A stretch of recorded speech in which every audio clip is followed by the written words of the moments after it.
Going live. And we're live. There we are. Hello, folks. Thanks very much for joining us. Just adjust the camera a wee bit there. There we go. And hopefully all things will go okay tonight.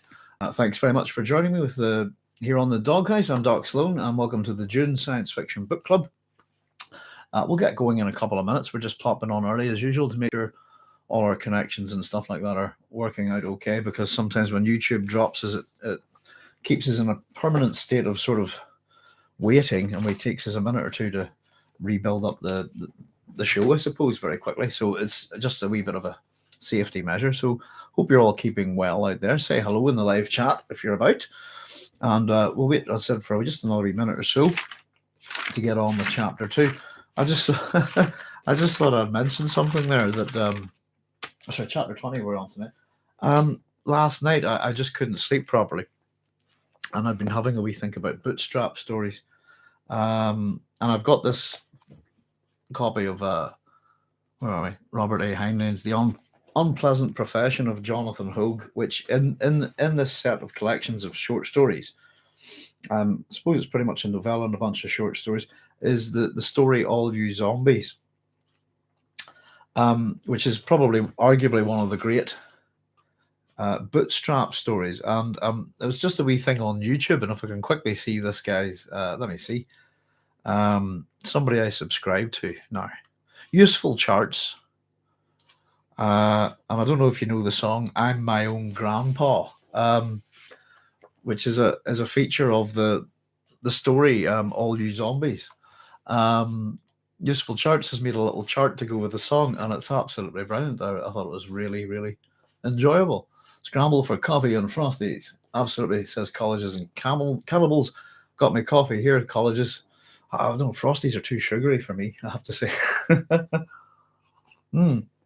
But they are great.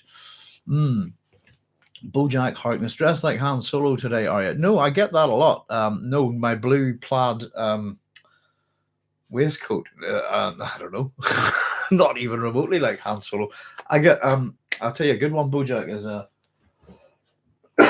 have a leather jacket, which is my 16th birthday present, and from my mother. I still wear it, and I suppose I have a couple of different looks, but I do wear a trilby. There you go. And with the jacket, I tend to I've been to a couple of the what would you call it, the comic cons that have arrived in Belfast recently. It's quite a new thing to Northern Ireland, and I got stared at a lot. A lot of people thought I was dressed up as Indiana Jones, which is quite funny. But yeah, no, I do like a waistcoat. Unfortunately, Bojack, I've got something's I run a bad luck with a lot of my waistcoats, so I've got 2 left, and all the rest of them are split or ripped at the back. Somehow keep catching them on something, and I don't think they're repairable. I might take them down to the tailors and see. But yeah, I don't know if you think it's a Han Solo look. I wouldn't say so myself. Bob says, evening, y'all. Evening, Babs. Thanks for joining us. Hope you're keeping well. Peter Zydex says, good afternoon, Doc. Bojack, awesome. Harkness says, awesome. So this is hi, Doc. Hi, everyone. Thanks very much for joining us. I'll show you the jacket sometime if you ever want to see a leather jacket that's been worn consistently over the years. It's a heck, they don't make leather jackets like that anymore, but I'll dig it out sometime. I'll maybe do an Indiana Jones kind of thing, because I do get compared to that a little bit, being a class assistant, kind of dressing a little bit like that. Indiana Jones as if he was qualified, maybe. Or not a fictional character. I wouldn't go that far. But thanks very much for joining us, folks. It's a nasty old night here. Son and wife are just out trying to walk the 3 dogs together, which is proving to be a bit of a handful with the little with our new addition, excuse me, Miss Bo Woofity, and we've figured out that she's pretty much almost completely blind as well. So she keeps walking into things, which is a bit sad. Amazed that Frosties have survived. Yeah. Sugar Puffs were nuked and are now Honey Monster Puffs. Well, I suppose Sugar Puffs always did have the Honey Monster, didn't it, in the adverts? Well, hello there all, says Joseph Smith. Well, hello there, Joseph. How are you keeping, sir? I hope you're all keeping well, folks. I don't know what the weather's like where you are, but it's really wet and cold here. Miserable night. And I suppose the funny thing is that, yeah, Our two dogs will go out in the rain, but the other one will not. My dad's wee dog will not. So here we go. Ready for chapter. I am indeed fine today. Thank you, says Joseph. Good to hear. Good to hear. I hope you're all keeping well. Let's get going. This is a really short chapter, and I'm kind of going, thank goodness for that. It's been I've had a bit of a rough time annotating these things lately. And I suppose the one thing at the end of this week is next week it's going to be a very busy week for me. We've got two quite chunky chapters coming up after this, 21 and 22, really crucial to the narrative, and 22 is a kind of bridging chapter, and they're both quite lengthy. So we're going to have a couple of busy enough sort of book clubs over the next week, I think. There's Chaya saying shalom all. Shalom, Chaya. Thanks for joining us. I hope you're keeping well. Oh, excuse me. So we're about to get started. Our epigraph with number 20, chapter 20, one of the more famous epigraphs from Dune. Arrakis teaches the attitude of the knife, chopping off what's incomplete and saying, now it's complete because it's ended here. From the collected sayings of Muad'Dib by the Princess Irulan. It's a smart thing. Some things require endings, if you see what I mean, and some things can linger and just draw on in your life. And putting I suppose the term that I would use is I burn my bridges and I keep going and I don't look back at them. But drawing a line under something, chopping off what's incomplete, the attitude of the knife. Because from endings you get new beginnings, don't you? I suppose that's the thing about it. And if you can't get an ending in certain ways, it can often be difficult to make a fresh start. So there's a lot of meaning to this little epigraph. But here we go. It's quite a very short little chapter, so we'll just jump in. And excuse me. And we begin with a man in a Harkonnen uniform. And we often talk about entrances in Dune, how people arrive. Just often a sort of an indicator as to their character. So a man in Harkonnen uniform skidded to a stop at the end of the hall, stared in at Yueh, taking in at a single glance Mapes' body, the sprawled form of the Duke, and Yueh standing there. So skidded to a stop. I just thought there's a sense of urgency and speed in the man's movements as he arrives. And he's just a man at this point. So he stares at Yueh, takes everything in a single glance, seems to be very businesslike. He sees Mapes' body, the sprawled form of Duke Leto, Yueh standing there.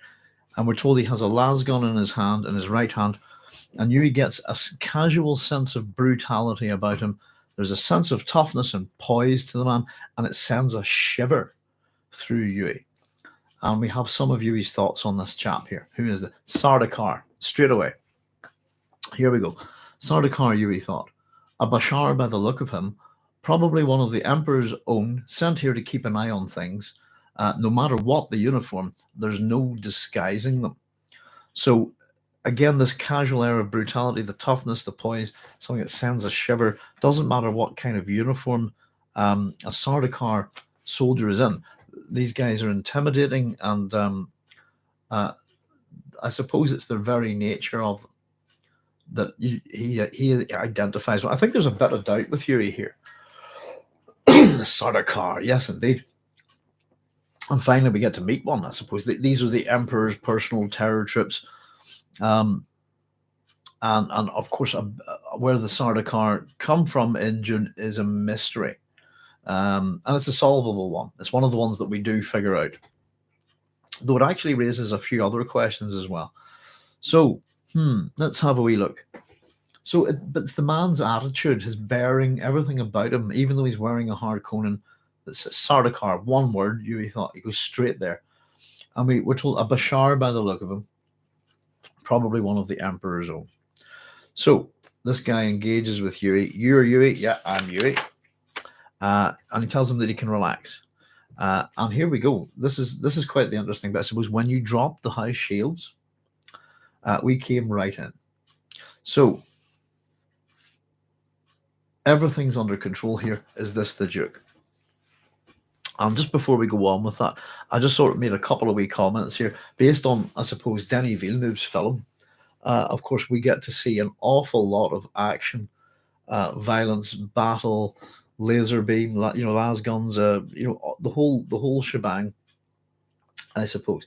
And one of the things about Dune is, and do like to point it out, that it's an anti-war novel. Everything about Dune is anti-war, and it's one of the reasons why we don't get detailed graphic descriptions of large-scale battles and this kind of thing. As we kind of go through the narrative, we'll see that really that you don't actually get to see very much of this kind of thing at all. Excuse me. And often battles, huge fights, this kind of thing are presented often in hindsight or in some other way that they're not presented directly. I think there are exceptions to this, but this is a real big battle, and it's pretty much overdone with. We're just getting reportage on it to a degree here. And it is one of those wee things we've noticed about Dune.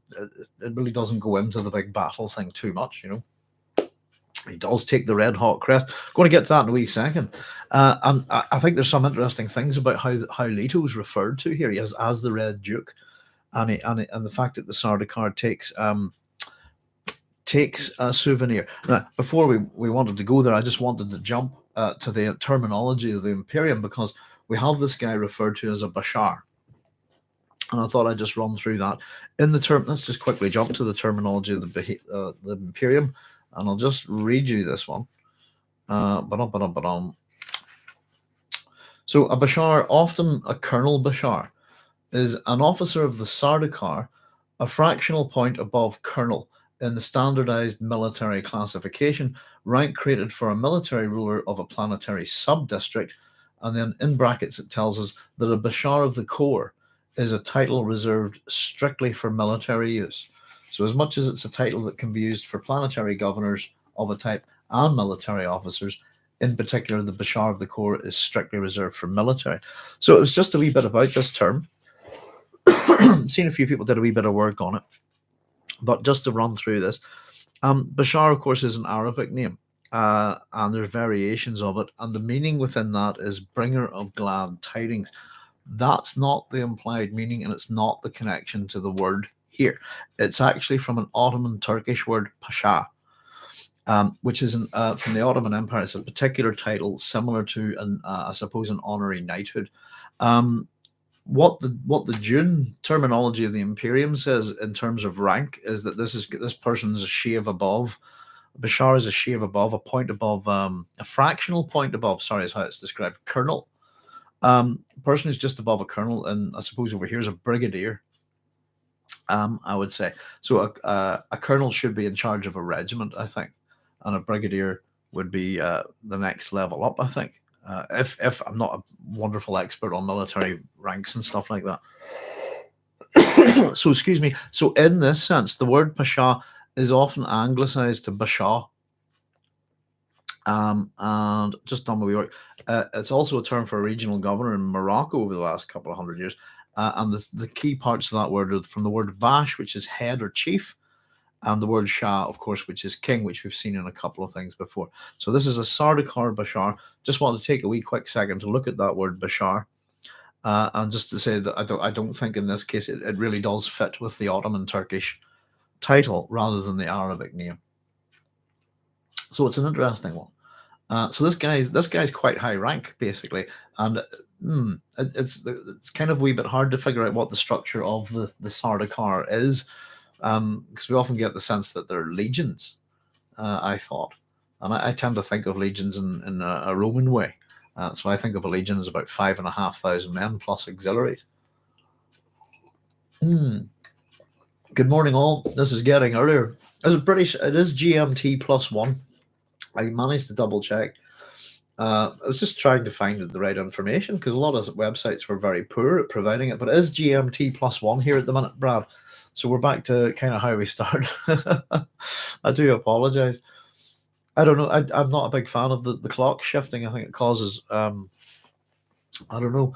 I'd rather have an extra hour of daylight in winter than have the sun set at 11 o'clock at night in the summer instead of 10 o'clock at night. That's the way I would look at it. I think it's much healthier to have more daylight in winter. It's hard to get your vitamin D, isn't it? So I just wanted to take a wee pause there to have a look at the word Bashar. As we'll see later on, of course, as we get through. It's not just the Sardaukar that use this rank, and of course we get Miles Teg eventually, isn't it? Miles Teg is the Bene Gesserit Bashar. It was 8 a.m., which was comfortable. Now 6 a.m. Oh dear. 8 a.m. wouldn't be comfortable at all. For 8 a.m. is comfortable for me, Brad. That's usually when I go to bed. Dear. Morning's like to me. I used to sort of sit up just to watch the sun come up, and then that would be enough for me. The sun coming up would usually wreck my eyes and let me get some sleep. So here we go. This is the Duke. Yep. Dead? Question mark. That's Yueh saying this is the Duke. Dead, says the Sardaukar, merely unconscious. I suggest you tie him. So I suppose you wonder why Yueh hasn't done this. And he asks, of course, Yueh, did you do for these others? Did you kill Mapes and Chewik and all? And Yueh replies, more's the pity. And this solicits a really interesting response from the Sardaukar. This is the person who's just met. Pity? With an exclamation mark. He shouts it at him.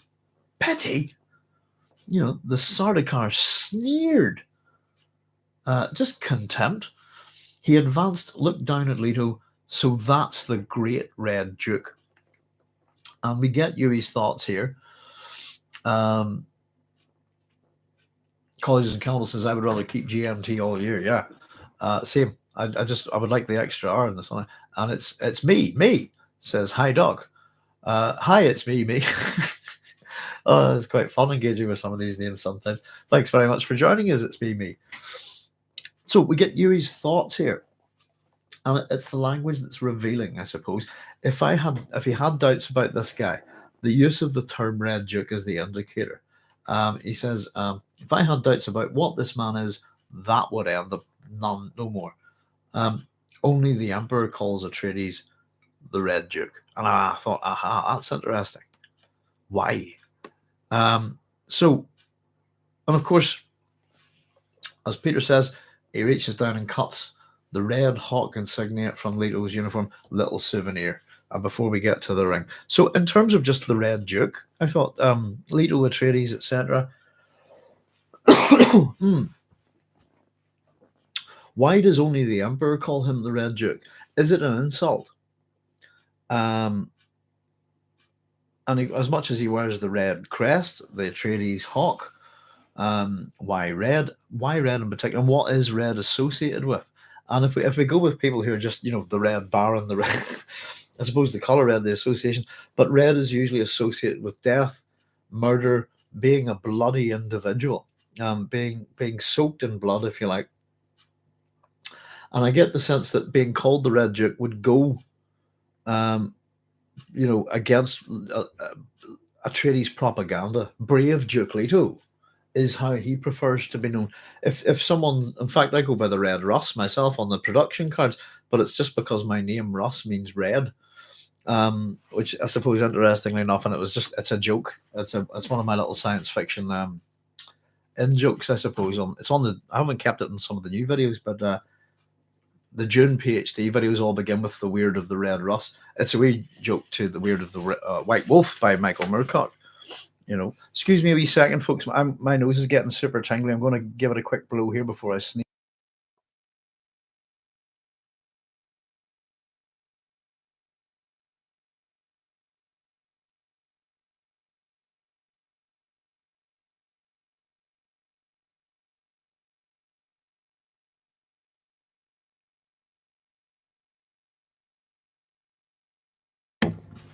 I think that's a bit better.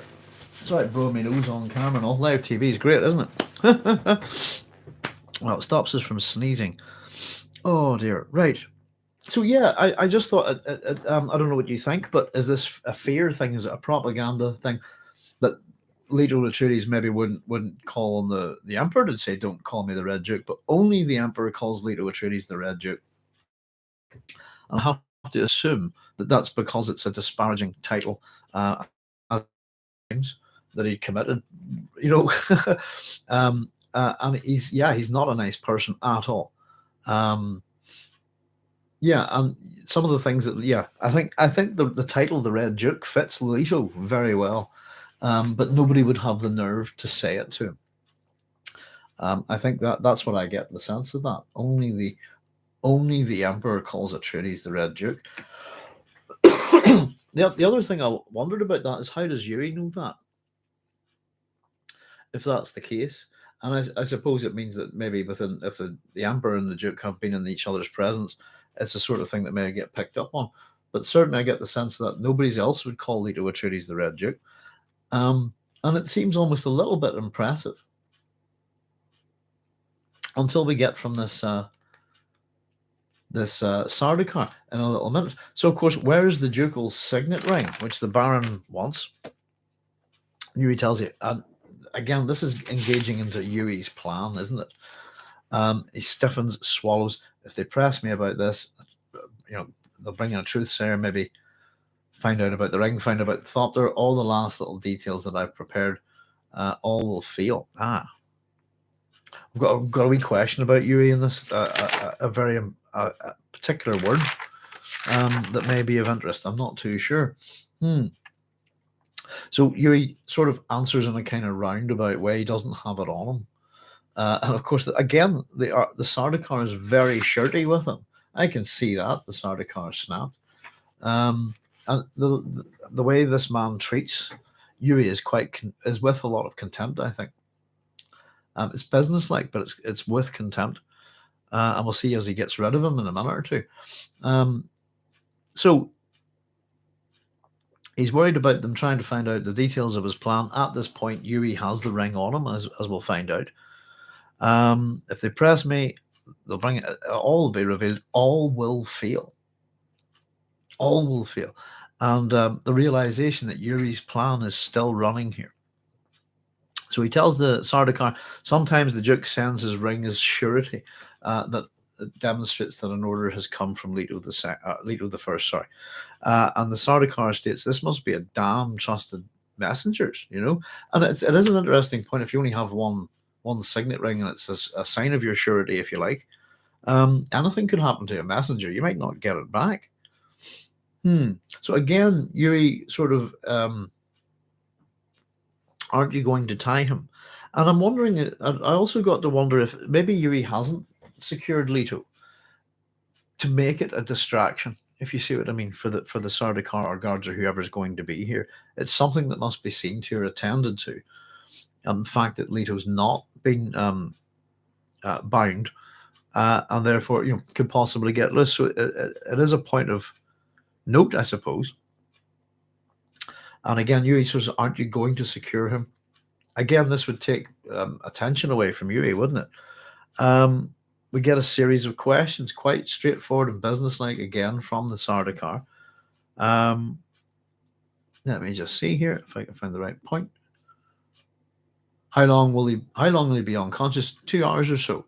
Wasn't as precise with his dosage as I was for the woman and boy.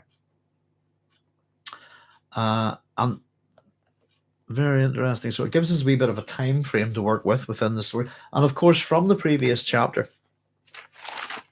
where we've had Paul and Jessica meet up with the Baron, all of that, Baron and Piter, etc., and their escape, and we've left it with a kind of a cliffhanger with them. This is actually occurring before those events. So again, Herbert's kind of doing the little click back forward with time, messing about with us a wee bit. Let's see. So yeah, very interestingly, here is the and I've written here, by the way, remember the toe. Things that occur, think recurring motifs and things like that in chapters. So the Sardaukar's assessment of Leto is quite interesting. The Sardaukar spurned the Duke with his toe. This was nothing to fear, even when awake. When will the woman and boy awaken? And Yueh says, in about 10 minutes. So soon. I was told the Baron would arrive immediately behind his men. So, and of course, the Sardaukar said, that is correct. He gives us information. So he will. You'll wait outside. Gives him a hard glance. Now. And we get this little just what about, again trying to distract with what about him not being bound. And we get the response from this Sardaukar. He'll be delivered all properly. Trust like a roast for the oven. And again, the Sardaukar focuses on the diamond tattoo on Yueh's forehead, tells him you're known, you'll be safe enough in the halls. We've no more time for chit-chat, traitor. I hear the others coming. And then we'll go with that a wee second there. But interestingly, we'll run with the traitor there in a wee moment. So the Sardaukar's assessment of Duke Leto Atreides, just even, and I just thought spurned the Duke with his toe. And of course, if we remember how lethal Paul Atreides' toe from his right foot was with that amazing precision strike from the previous chapter, which was a credit to long years of training focused on that instance. Sorry, I love the toe of death thing from the previous chapter. It makes me giggle. So he spurns him with his toe. But what he says is, this is nothing to fear, even awake. And again, I suppose that is this the problem? This is what this is all about. Leto Atreides, his assessment, nothing to us. Nothing to the brutality of a Sardaukar. It's maybe naive, it's maybe incorrect. And it's maybe just a bit of being, aggrandizement in the moment of looming over a defeated enemy. Who knows? But yeah, his assessment is pretty contemptible of the Red Duke. If that's his, if that's what the Emperor calls him. This is the Red Duke. Takes the little insignia and said he's got his own wee souvenir.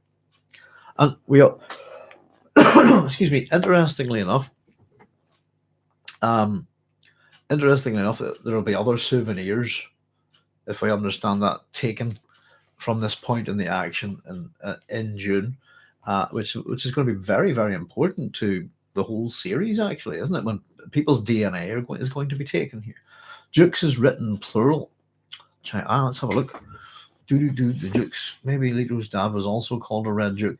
Also, Yueh was educated in Imperial school. If the term was used across generations, many would know of it. Yet, only the Emperor calls the Atreides the Red Duke. So it doesn't say Leto there, does it, Chaya? So it's a suggestion that whichever Atreides happens to be the Duke at the time is known as the Red Duke. Let's have a wee look. From Leto's. Maybe Leto's down. Dukes is written plural. What sentence is that there, Chaya? If you don't mind, just see if I can check here. I'm looking for it myself. Where's the ducal signet ring? Sorry, just my book says Dukes. Let me see which. We've got the word Duke here a lot. Let's see. This is Duke dead ring. I suggest. Pretty. So that's the Great Red Duke, is what I have. And then if I had doubts about whether you sorry, courage down, cut the Red Hawk insignia from Leto with a little souvenir. All right, okay. Only the Emperor. Right. Thank you. That sentence. Let's have a look. Only the Emperor calls the Atreides Red Dukes. I have it as singular. I've got only the Emperor calls Atreides the Red Duke. Tell you what, let's find. I've got another edition. Let's have a look. We've got more than one edition, don't we? Got loads of editions of Dune. It's just a question of in what state of falling apart they are. In fact, I've moved a lot of them, haven't I? Let's see. This is the one. Wait, let's go. I think this is quite a good. This is my kind of don't write on edition, if you like. The greatest science fiction novel of all time. Let's see. Roughly match that page.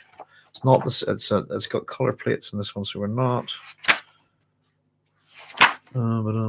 Let's see.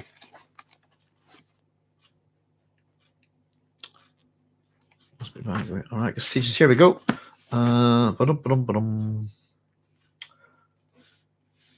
Pity. That's right. There we go. Pity.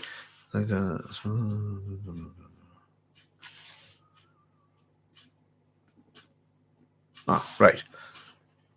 Okay.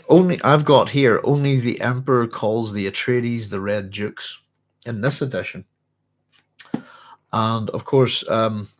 So thank you for that, guys. That's an interesting one. So we've got who's got I think yours is correct. calls the Atreides, because Atreides is plural here, the Red Dukes, calls the Atreides the Red Duke. This is, do you know what? This edition is crap, isn't it? It really is. Hodder, 50th anniversary edition, which it's not, and they've stuck a sticker on it. The amount of misprints in this book's appalling. It really is. It's a good job. Thank you very much. Yeah, Red Dukes. It makes sense. Atreides is plural, so it's a term that refers to the Atreides themselves, and that makes also more sense because of the kind of generational relationships between these families. Let me just put that back there. There we go. Thank you very much, guys. In Jungian psychology, so we'll go with that. Hang on, I'm going to make a wee note of that. Sorry, just very quickly before we get going. That's really worth paying attention to. Where are we?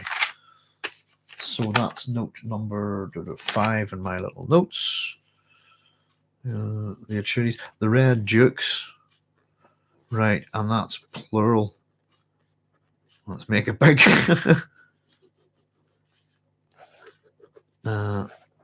That's another misprint. Yeah. I'm getting them under in this edition. Does anybody else have this? Because do you know something? I didn't want to write over my really nice hardback copy with the color plates by John Schoner, so I picked up a copy of the book specifically to write all over. And what I figured was if it survived and it was a new one, then I'd have them at the end of it. And I don't own a single set of Dune books that have the same covers, and you probably know why for certain reasons. Some of them there only are 3. Certain artists only did so many. So I was considering buying, as we go through the Dune book club, the different versions of this set of books to have. I will not be doing that. I have multiple copies of the books, so I'll just happily write over an old one, I suppose, if I can find one that I don't want to harm too much. But we've said this before, guys, haven't we? That I'm hitting 1 or 2 misprints a chapter. I think we've got characters' names wrong in this one. Peter de Vries has only been in 2 chapters so far, pretty much. Well, he's been mentioned a couple of times, but he's consistently Peter de Vried in this book. It's just a bit crap, isn't it? So thank you very much. It's good to have more than one edition, isn't it? Work through. Red Dukes. That's quite, yes. Only the Emperor calls Atreides the Red Dukes. That makes much more sense because it is a plural. Otherwise, only the Emperor calls. Well, shit. You know what I mean? Excuse my French. Atreides in this is a singular, isn't it? Calls Atreides, but it is. It's the surname and the family name, so it is a plural, I think. Right. Okay. Thank you very much. But yeah, fear, propaganda. Why? Who knows? And it's an interesting nickname to acquire. It's not like the kindly jokes or anything like that. So excellent. Thanks very much. Sorry, I'll just stop with a couple of comments there. Peter said Peter Zydek says in Jungian psychology, with reference to alchemy and the 4 colors, red represents the transcendence of the self above the personas, shadow and animus complexes. Excellent, Peter. Perhaps Leto transcends in the moment of death with his 2 visions. There's a lot. See, I'm not particularly well informed on Jungian psychology, but in terms of the mandalas and the colors and stuff, bear with me. It is a thing that he does, and colors important in this book. And thank you very much, because that how characters are represented within. We talk about he uses the Jungian mandalas, and a lot of characters are grouped into syzygies, if you like.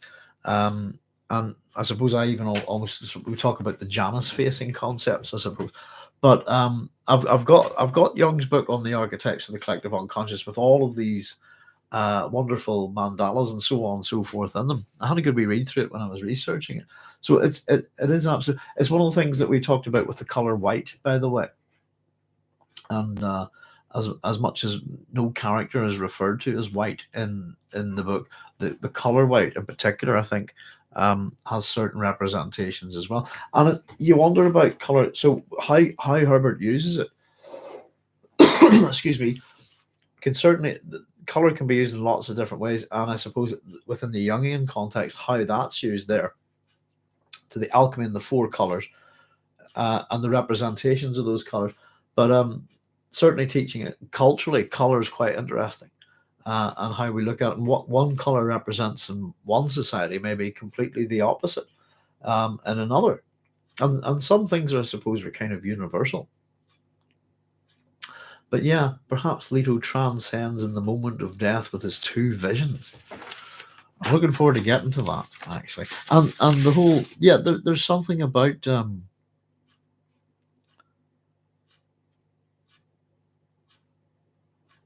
yeah, I think it's quite, yeah, it's going to be interesting. As the next two chapters are going to be pretty well detailed. I think we have that still the still tent thing. There's something quite interesting about that we're going to get to and point out to it. To do with the dragon in the sea. Actually, I'm going to have to dig that out and look it up. Yeah, I think I'm not the person to have done this, Peter, but there is definitely, and there is work out there on Jungian influence on Frank Herbert's Dune.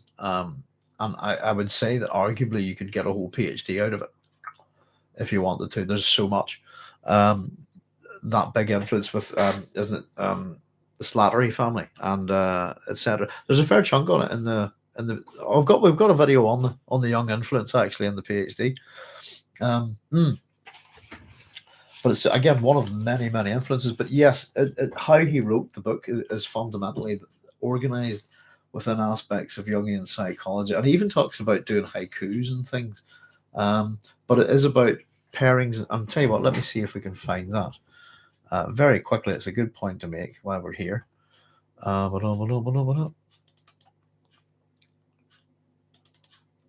Okay, there we go. Let's find. Let's see. Just use a keyword that shouldn't appear too much.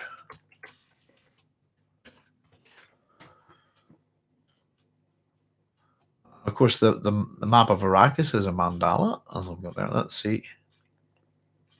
As is the monomyth concept. Here we go, folks. This is the bit here, just to let you know. In terms of this Jungian influence, etc.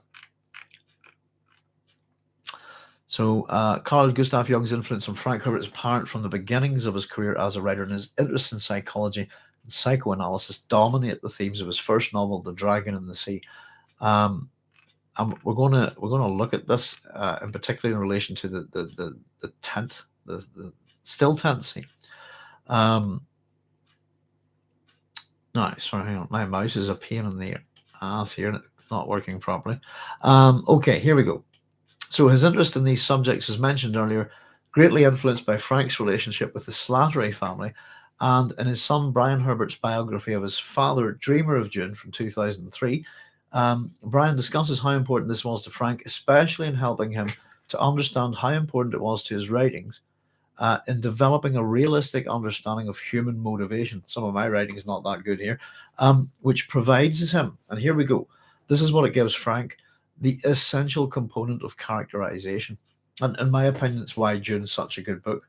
It's one of the main reasons that the characterization is superb. And here we go. In fact, the dominant themes of psychology entwined with ecology are in many ways taken from The Dragon in the Sea and expanded upon greatly in Dune. The influence of Jung, so great on Herbert, it also featured heavily in most of his stories, themes, and characterization. In Dune, it forms a fundamental element of his study of the dangerous superheroes. And initially constructing the language and style of Dune, he often used the motifs of the Jungian mandala in developing his writing. So here's from Frank himself. Here we go, just to read you this. So, excuse me. This is how he writes.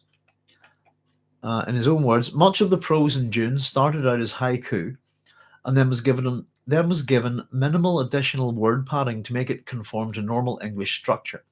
I often use a Jungian mandala in squaring off characters of a yarn against each other, assigning a dominant psychological role to each.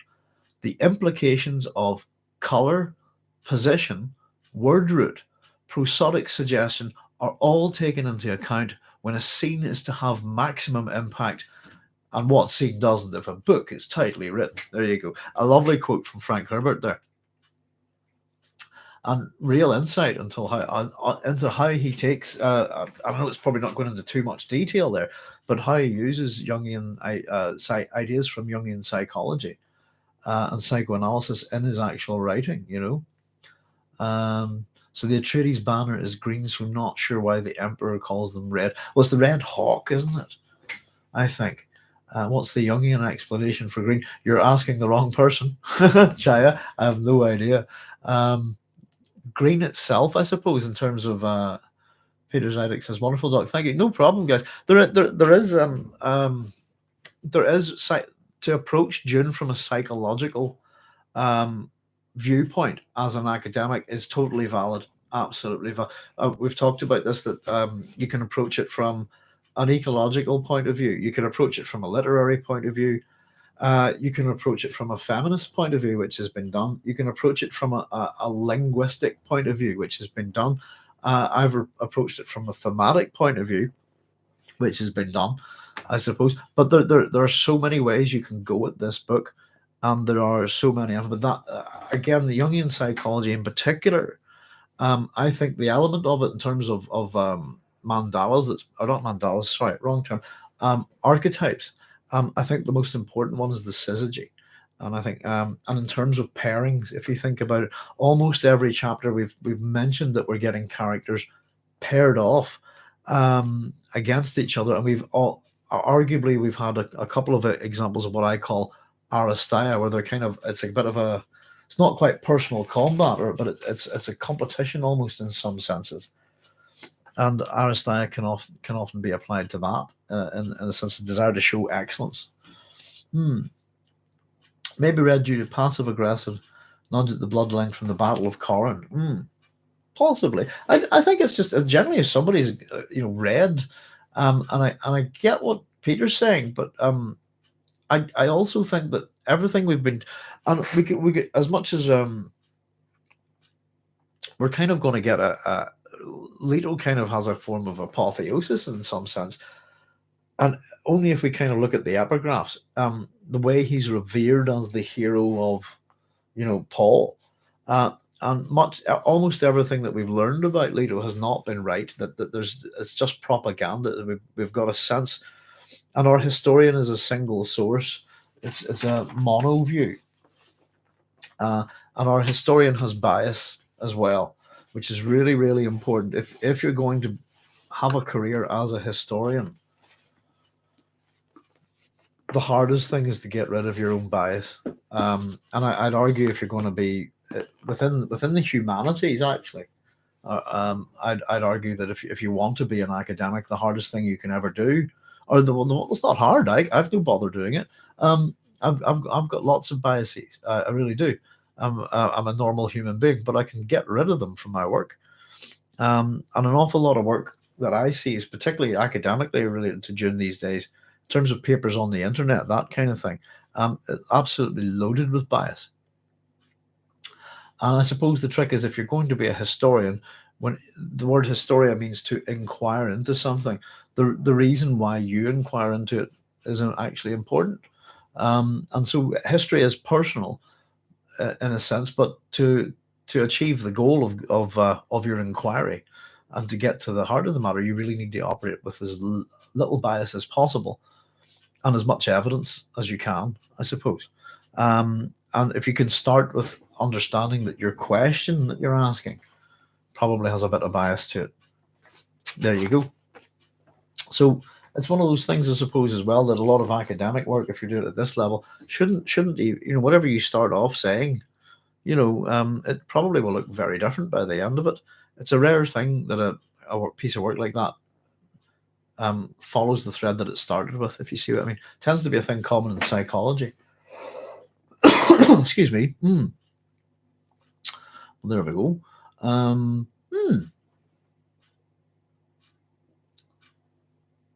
She wasn't there herself. It's all hearsay.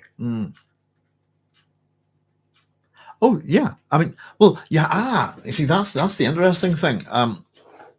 One of those things that Dune can give us lots of great questions to ask, and as we'll get to see Irulan whenever it comes to Dune and Dune Messiah and Children of Dune, in her role within the court. Um, and later within, we've also got Farad'n, I suppose. So these two members, arguably of the Carino family, their particular family trait, I suppose, is that they're good historians. Excuse me, but the bias is there, I suppose. But maybe it's all that she has to do. So Irulan will become historically a dominant chronicler of House Atreides. I suppose within the Dune book, the first Dune book, it's interesting that there's no other dissenting voices. There's no other historical approaches really. All of these books are written by Irulan, which suggests, if I'm not mistaken, there may be the. And I think whenever we get further into the Dune books, then the epigraphs go a bit different. There's other authors.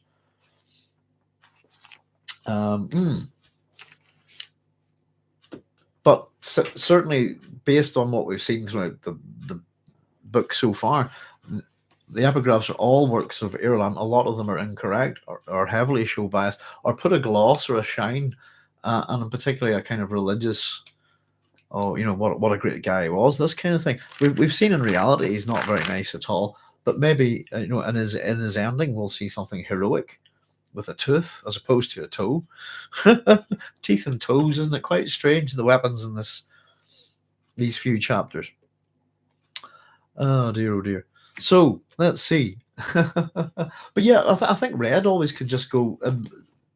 The place you'd go to straight away would be bloody. Blood, war, death, doom, destruction, that kind of thing. She's got a lot of Bene Gesserit bias as well. Yes, indeed, she has. Well, it's part of a conspiracy, isn't she? I'm really looking forward to getting back to Dune Messiah. Actually, as much as I'm enjoying going through this book, Dune, looked at it a fair bit. Dune Messiah, I think, is a much more interesting book, and no, it's the wrong thing to say. It is the inversion of this book. This book is entirely a trick against the reader. It's a deception against the reader. And that's why I love Dune Messiah. It's the reveal, and you should go, what, and well, I did anyway. And oh, okay, color me intrigued. Off we go. But I'm really looking forward to it. Yeah, and you see, we haven't hit a whole cadre of characters yet, have we? And it's looking for Irulan's a good character, I think. In fact, I think Irulan's a great character. Irulan and Alia, excellent. Okie dokie. Where did we get to then, folks? Let's see, because there's not a lot in this chapter. It's really just to show where we're going with Yueh and how his plan is operating. A little hint of what's to come. The Sardaukar here in a Harkonnen uniform, of course. So there we are. Let's see.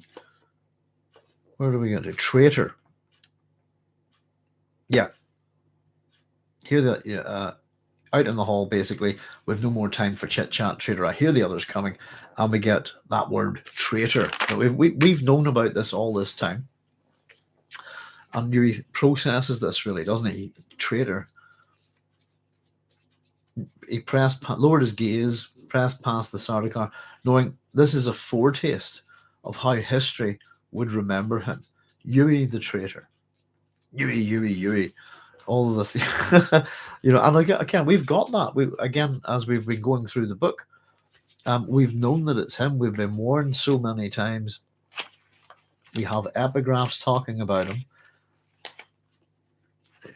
etc., etc. And I suppose the kind of fun part is how have the Atreides not figured out it's him? I suppose it's all been quite obvious, hasn't it? Or maybe, excuse me, sorry.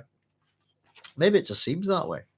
Because we are forewarned, aren't we? And it's not even foreshadowing; it's foreknowledge. And I think a lot of that is to give the reader a sense of moving back and forward in history, a little bit of prescience, to give you a little bit of a hint of what it's like to a bit of insight into this, the nature of the Kwisatz Haderach. Peter says, "I love Dune Messiah. It is a better whodunit than Agatha Christie, a sci-fi mystery." That's interesting. You were saying that. Funnily enough, because we did our Tiger video, and I was contemplating doing a video on the Demolish Man, and didn't know if I should or not. In terms of it's a murder mystery, but it's one that a bit like all about it. You're in on it, and it's a perfect murder story. And it got me thinking about Peter, as you say, whodunits, mystery stories, the detective story within science fiction, if you like. And I was just thinking about some cracking books. And just went, yeah, they're all kind of detective stories, aren't they? Sort of, that kind of thriller. And the ones that I went with in that kind of mode. So I was thinking if I did do something with the Demolish Man, I maybe would have a look at how different. I often say that science fiction is an umbrella genre. It can cover any kind of literature, and it's the only kind of literature can do that. Science fiction can be anything. I can have a science fiction western. I can have a science fiction romance. I can have science fiction poetry, play, you name it. I can have it if it's science fiction, and it doesn't necessarily work for other forms of literature, But the ones that I came up with were, I think, what's the? Let me see. I'm trying to remember. Actually, it was Dune. I was going with Dune Messiah, the whole conspiracy, that kind of political thriller. I think I was thinking about something like it's the Dead Mountaineers Inn, wasn't it? I think. Bear with me. Yes, the Dead Mountaineers Inn, which is a kind of Strugatsky brothers. How do I put this? It's the Strugatsky brothers homage from science fiction to the likes of Agatha Christie and that kind of thing. Weirdest murder mystery you'll ever read. Quite possibly. It's bonkers. Let me just show it to you actually. Down here. Where did I see you a second ago? It's not right there. Hang on. Get a different perspective. Oh, where did you go? The Dead Mountaineers Inn. Oh, for goodness sake. I'm going to get a bit better organised in here. Bear with me a second, folks, just to show you this book. There you are. Oh, so a lot of my Strugatsky brothers have certain types of covers. I can't recommend this enough if you like your weird stuff.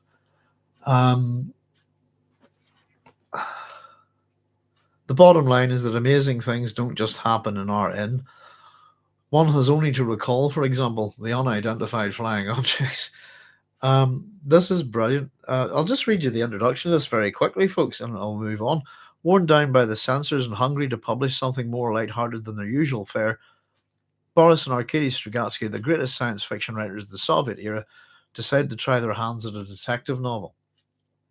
There'd be a locked room and a house full of oddballs, sure, but the wildly imaginative Strugatskys would never let a formula get in the way of the weird. The result is the Dead Mountaineers Inn, beloved by Russian-speaking readers since its publication in 1970. It's hilarious and wildly off-kilter mystery is finally available in an English translation for the first time.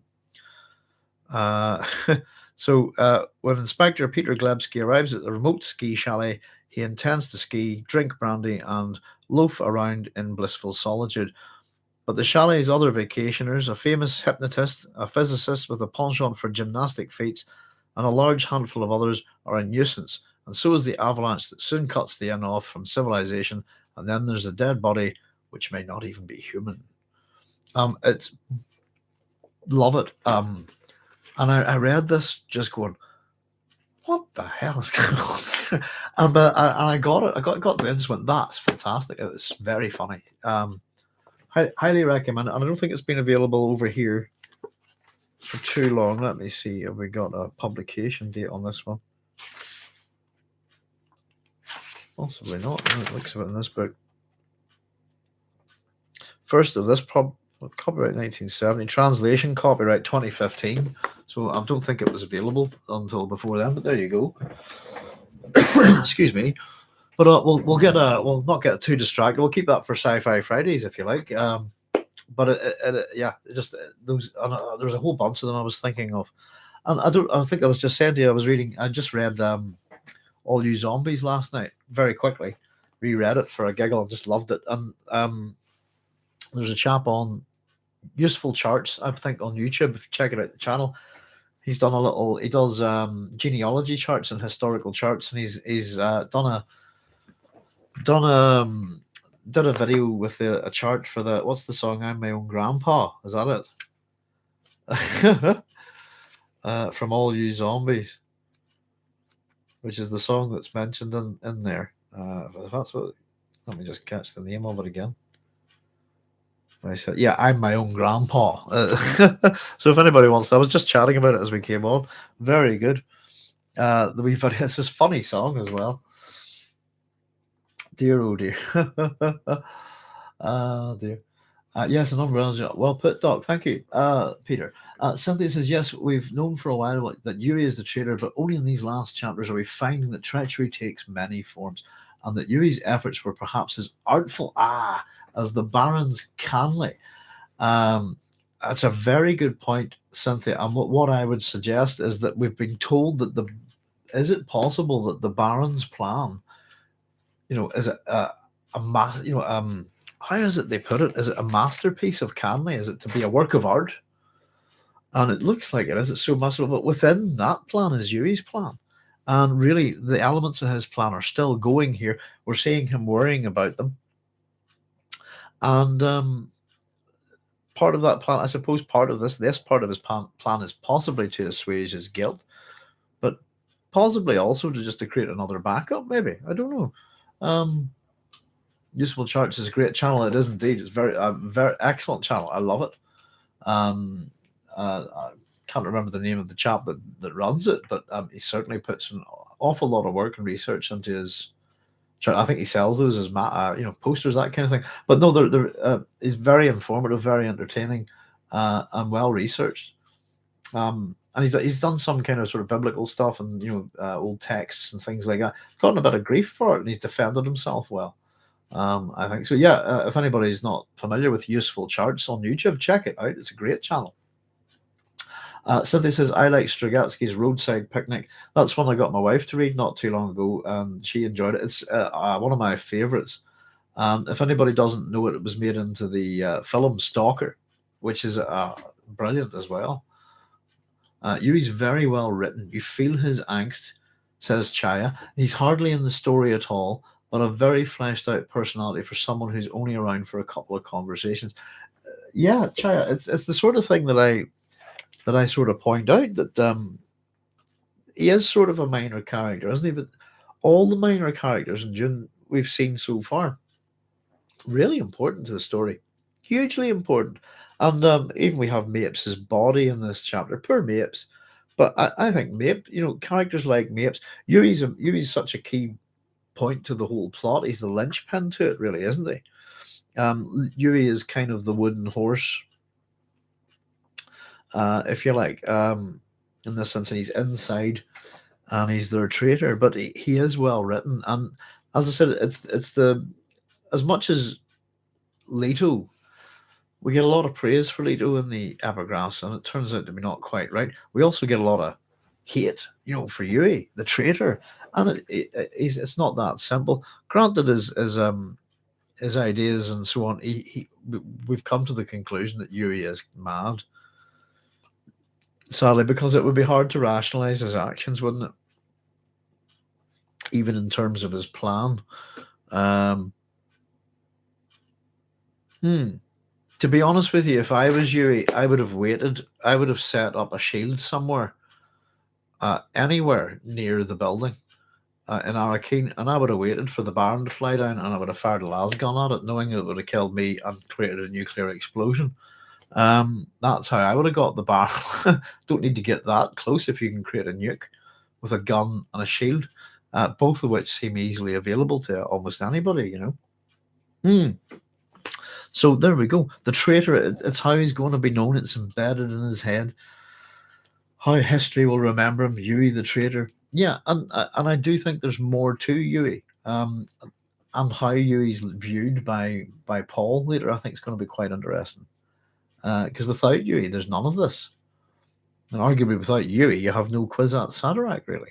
Well, you would probably have him, but I don't know. It's the whole nature of the action. He's the linchpin to it, isn't he? So he's going to have to get used to being called Yueh. So we get the aftermath of the battle. As I like to point out, Dune is an anti-war novel, and we don't get to see too many battles. It doesn't glorify violence in any way, and it doesn't make it look cool. I think that's even when our hero kills, as we'll see with Jamis, which is a really important aspect to Paul's character about what happens, how Paul is treated, and how we talk about him killing. It's an intelligent discussion on that kind of thing, if you like. Although, we pointed out that rather fantastically, Paul has just killed his first person in the previous chapter. Seago. Poor old Seago. So we'll have to remember Seago when it gets time to, when we get to Jamis, because I just want to check that conversation. Is this, for some reason in my head, I think that it runs that this is the first person Paul has killed, or something like that. It's been a while since I've looked at it, and I think it's, well, in that case, I think that's Atreides. If it is what they say there, I'll have to look. We'll get there. Then it must be Atreides propaganda, because he has already killed at this point. So Paul's a killer at this point. He's killed a Harkonnen soldier with his toe, on the right foot, if we want to be specific. Oh dear. So where are we? So he passes the bodies. Yes, indeed. Some are house troops, and then of course others wore Harkonnen uniforms. The guards come alive when they see Yueh. Excuse me. And he kind of sort of walks a bit of a gauntlet here, doesn't he? It's the guards staring at him as he comes out of the front entrance into the flame-lighted night. The palm trees are along the road have been fired to illuminate the house. Black smoke from the flammables used to ignite the trees poured upwards through orange flames. It's the traitor, someone said. So we get wee comments and pokes from different guards here. Again, we get a bit of his thoughts here and a little bit of setting up the scene. So the palms have been fired, etc., etc. It's the traitor. The Baron will see you soon enough. Oh, sorry, the Baron will want to see you soon. So Yueh's thoughts on this. I must get to the thought. Yueh thought. I must put the ducal signet ring where Paul can find it. And fear struck him. And you get the sense this isn't like a personal fear, really, in that sense. You think he knows he's done. It's just a fear that things won't work. If Idaho suspects me, or if he grows impatient, that's a problem. If he doesn't wait, where he's told to wait, if he doesn't go exactly where I told him to go, then Jessica and Paul will not be saved from the carnage. Interesting word, carnage. I'll be denied even the smallest relief from my act. So it's an interesting thing, relief here. Something to sort of salve his conscience, possibly. That regardless of his act, he wants some sort of good thing to come out of it, even though, arguably what he's done here, it is a madman's thinking, isn't it?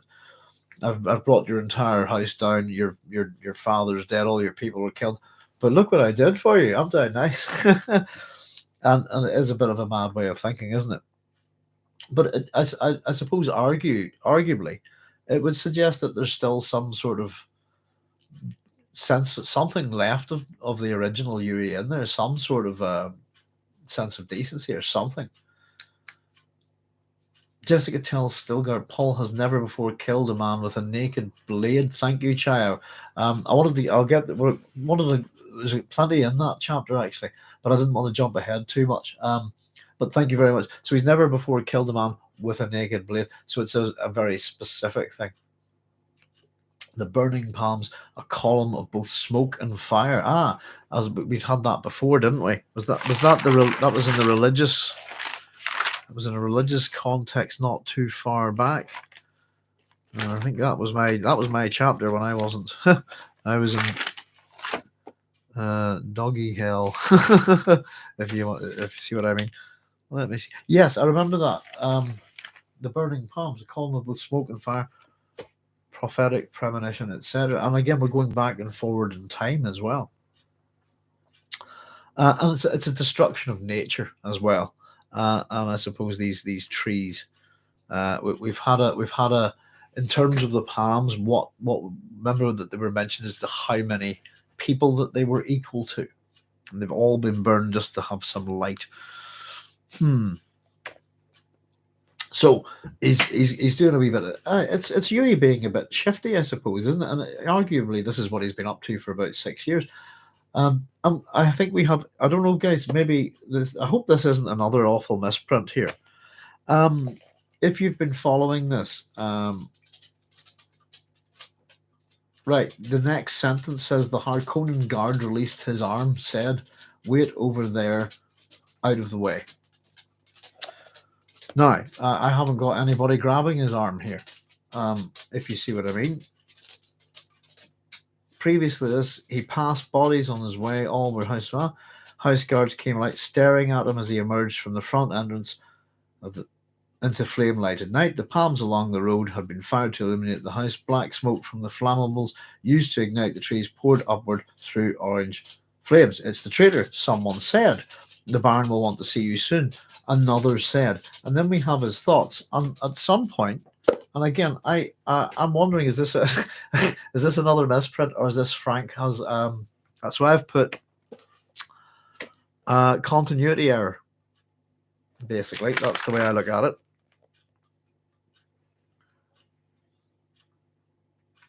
Let me just check. Where are we? Number. Yeah, releases his. Here we are. So I've just put the Harkonnen guard released his arm. I've got question mark. What? Within, I suppose, drama and plays and films and all of this thing, you may know of a thing called. You've probably heard of this. It's called Chekhov's gun. The point of it is, if you want to shoot someone, for example, in Act 2 of a play, you have to show the gun in Act 1 or before you shoot them. That kind of thing. We have a guy who's been released his arm, but we didn't have anybody grab it. As far as we know, he's walking here. So I think it's just a wee error in the story, unless it's not another one of my misprints from this Hodder edition. And I've just put down basically that it's just a wee, just poor continuity here. He's missed something out, or it's maybe been cut out in an edit or something. But the Harkonnen guard released his arm. What Harkonnen guard? Wait over there, out of the way. So it just doesn't seem to flow. Get to the thought there. Brad says, "Oh no." Bojack Harkness says, "I noticed that also." Yeah, it's the devil's in the detail, isn't it? Peter Zedek says the black smoke a few lines before the mention of the encounter with the Baron could be a Jungian alchemical reference to encountering the shadow. I'm going to have a wee look at that. And just to refresh my memory, I've kind of had a look at some of that stuff from Jung before, and we have a couple of books here. So we'll maybe actually take some time to look at that at some point, Peter. Would they be? Yeah, we have the archetypes of the collective unconscious. Oh, there. But I do have a couple of other. Let's have a wee nosy. It's up here with the Frank Herbert stuff, because I hope nobody takes offense, but I'm in fact, maybe I'll not say it, but I hope nobody takes offense, but I'm not a big fan of a lot of the scientific nature of psychology. Shall we just say that? Interestingly enough, we were talking about Leah Kynes there before. There's the hair. So just to show you, let me get a few of these. Yeah, you'll see the use of color, everything here, and kind of I suppose a certain kind of symmetry. You'll also notice worm, serpent, Ouroboros, whatever you want to call it, on a lot of these. So these are examples of them. Let me see.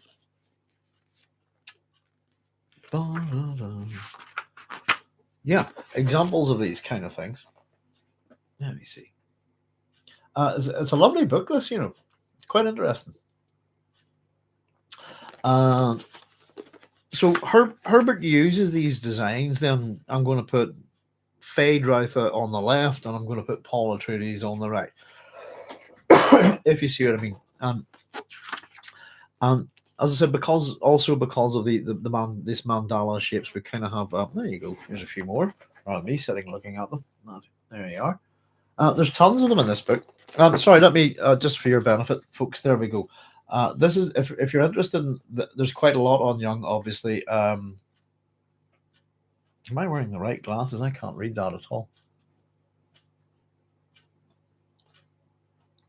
This is the 9th volume of Carl Gustav Jung's collected writings. Is devoted to his chief works on the concept of the collective unconscious and its correlate, that of the archetypes. Part 1 contains essays describing and elaborating upon the two concepts. Part 2, entitled Ion, published separately, is devoted to an extended monograph on the archetype of the self as revealed in the Christian Aeon.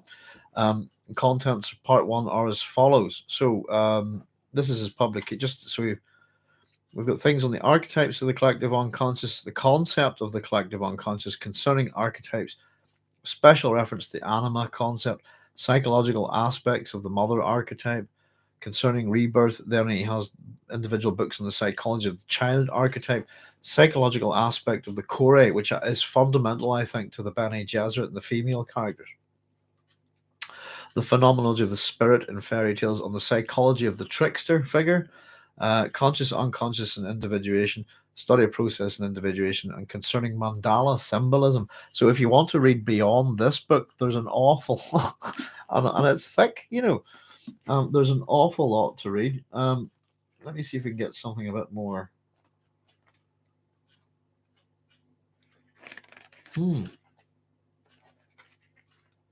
No, and you can make associations with some of these with Greek mythology, obviously, as well, which is what I suppose that's what Jung does, and that's Jung's great crime. Dreams are not myths, but they are lovely, I have to say, and I like this kind of thing. And yeah, you can see how it's all a bit esoteric and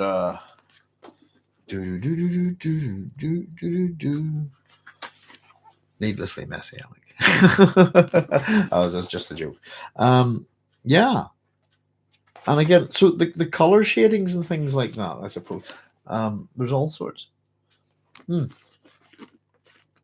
So yeah, if anybody ever fancies doing it, if you're looking for a PhD title, there you go. There's one. Anybody who's ever fancied it. For those of you out there considering doing PhDs, I would not recommend it. Now, yeah, excellent, Doc. Thanks. No problem, guys. I have some other stuff here, Peter. It's trying to bring it all back. I operate as much as I can on memory, just because it's easier. It saves me running for stuff, but I'll see what I can dig out. But yeah, it is very interesting, and it's a very interesting way of writing a story. You get a lot of writers in the 50s and 60s mucking around with this kind of thing. Philip K. Dick, for example, has a number of books written, and he's not the only science fiction writer to do this. And now this is using a form of oracle, if you want, the I Ching. And the Man in the High Castle is written in I Ching, and I think it's that's why the book has 17 different realities, something like that. But some of these authors used kind of random,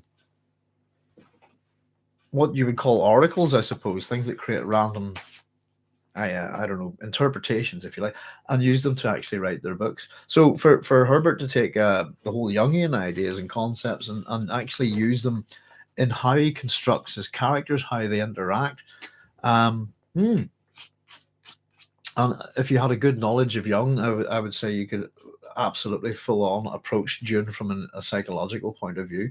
From my point of view, I would tell you that the two major schools of thought of psychology are badly flawed in their terms of their thinking about Greek mythology, and that's where I have a big problem with them.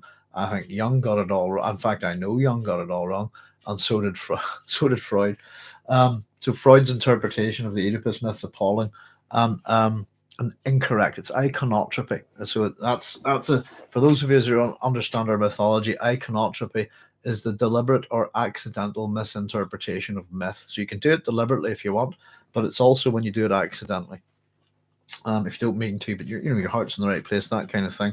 And so I would argue that Jung and Freud's ideas in relation to their work that's based on myth is flawed. Fundamentally, their first principles are messed up. And so from that mistake, everything else flows, I suppose. But there you go. But fundamentally, there's a big association with mythology and science fiction, But it's just to be very clear, myths are not dreams, and you'll find that in my video.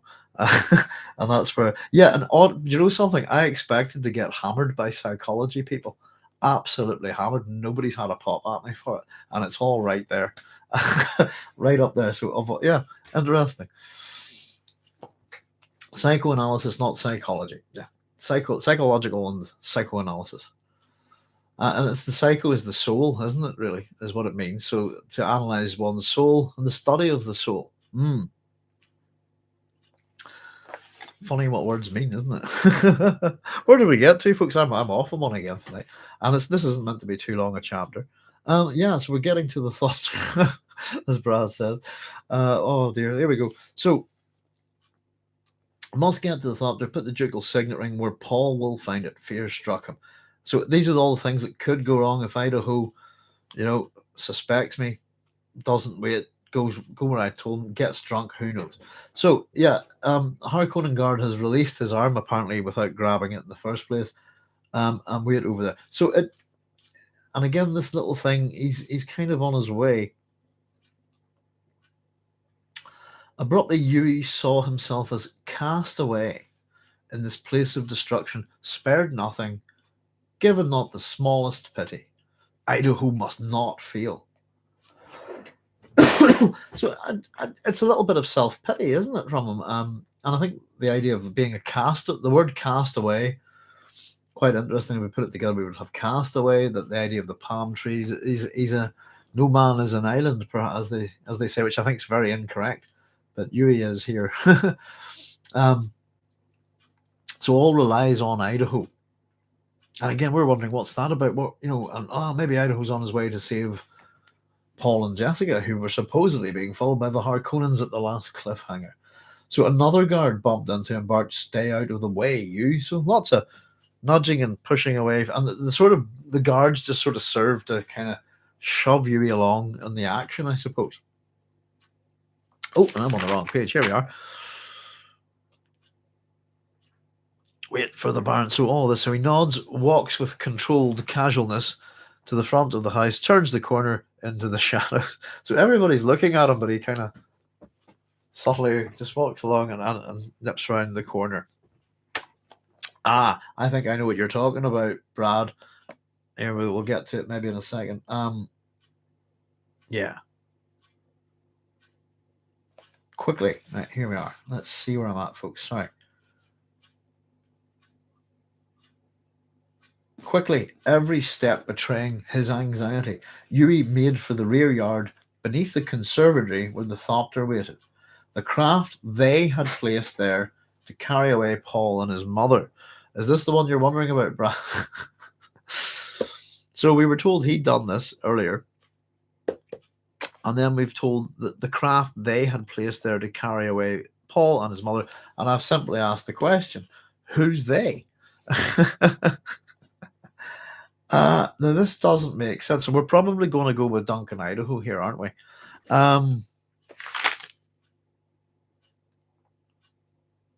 If Idaho suspects me, must get to the thought. Let me see. I'm pretty sure that in the text, Yueh's done this on his own. I don't know what you think, guys. But or if it's just another one of those little problems. But I must put the where Paul will find it. I must get to the Thopter. If he doesn't wait and go exactly where I told him, Jessica and Paul will not be seen. I'll be denied even the smallest. All of this is I've done this.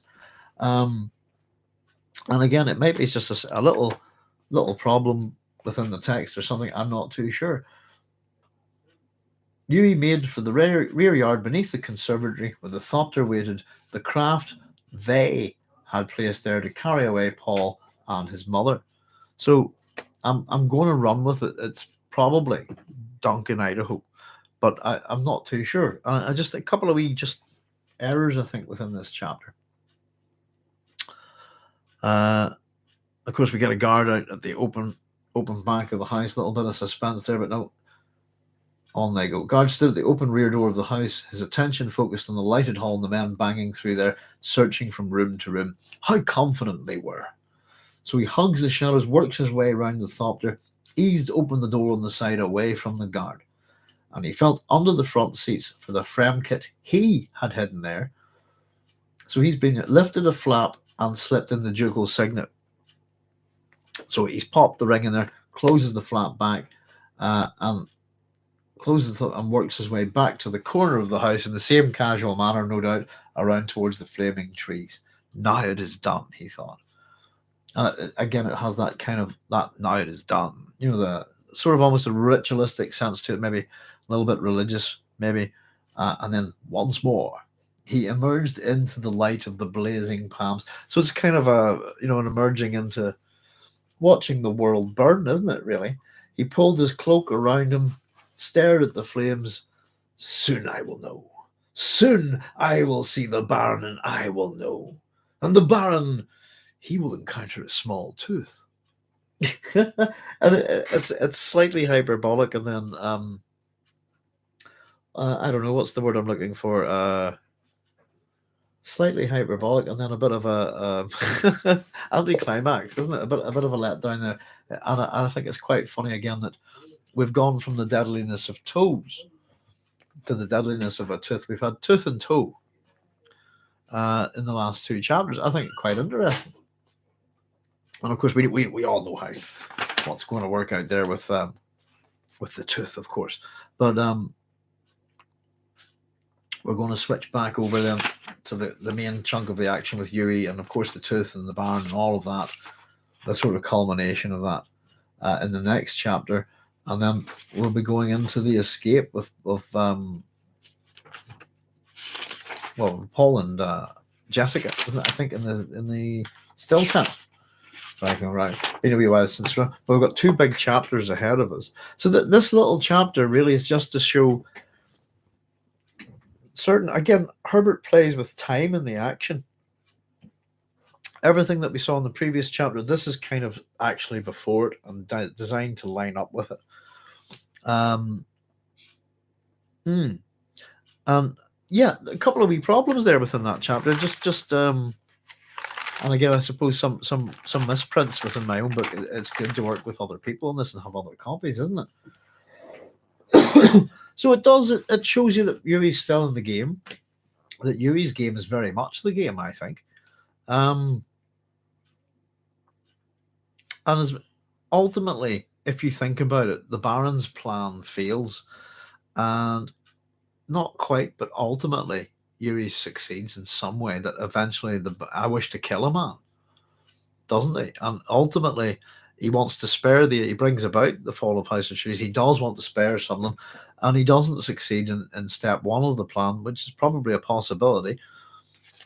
And he knows even that he won't get close enough.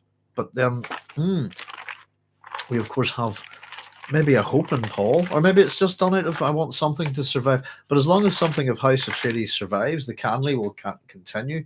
And of course, we look at the history of the House of the House of Atreides. And the histories and myths around these families, and killing off one part of the family for that person to go into exile, only to return, to destroy later. That kind of thing. It's very Greek, isn't it?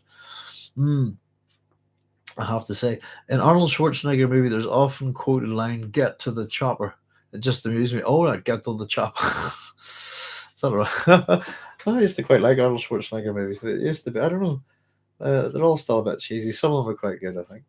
Didn't the Baron say there was a thopter waiting to take Piter if he chose exile? Yeah. Was it a ship? Let me just see. Where are we? The Baron. Previous chapter. Bear with me a wee second. We'll just have a look. I know we should be able to find that okay. Never had such a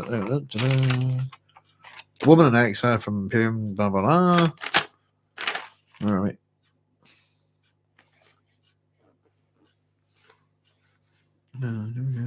Escort you into exile. Oh no, I hadn't made a note of what kind of ship it was.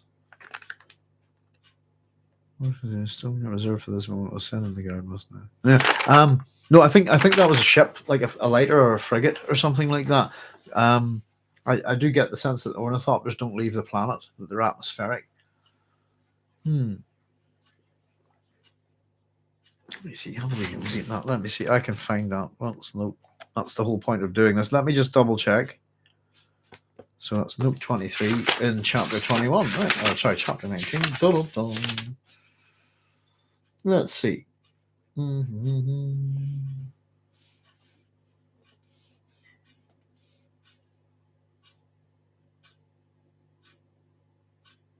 No, I don't think there's a woman in exile from the Imperium or the Duchy.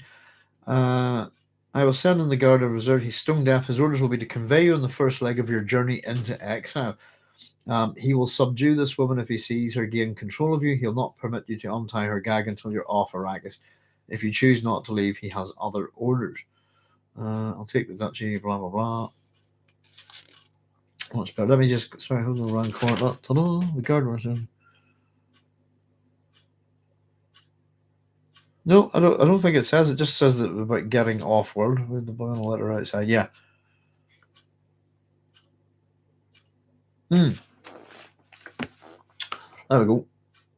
So I don't think it was a thought. It just says there. I might be wrong though. It might be somewhere else. That was just to get them off. What did I say that was? Number 23. Just his orders will be to convey you on the first leg of your journey into exile. Surprise for you. Don't see anything else about having a ship ready.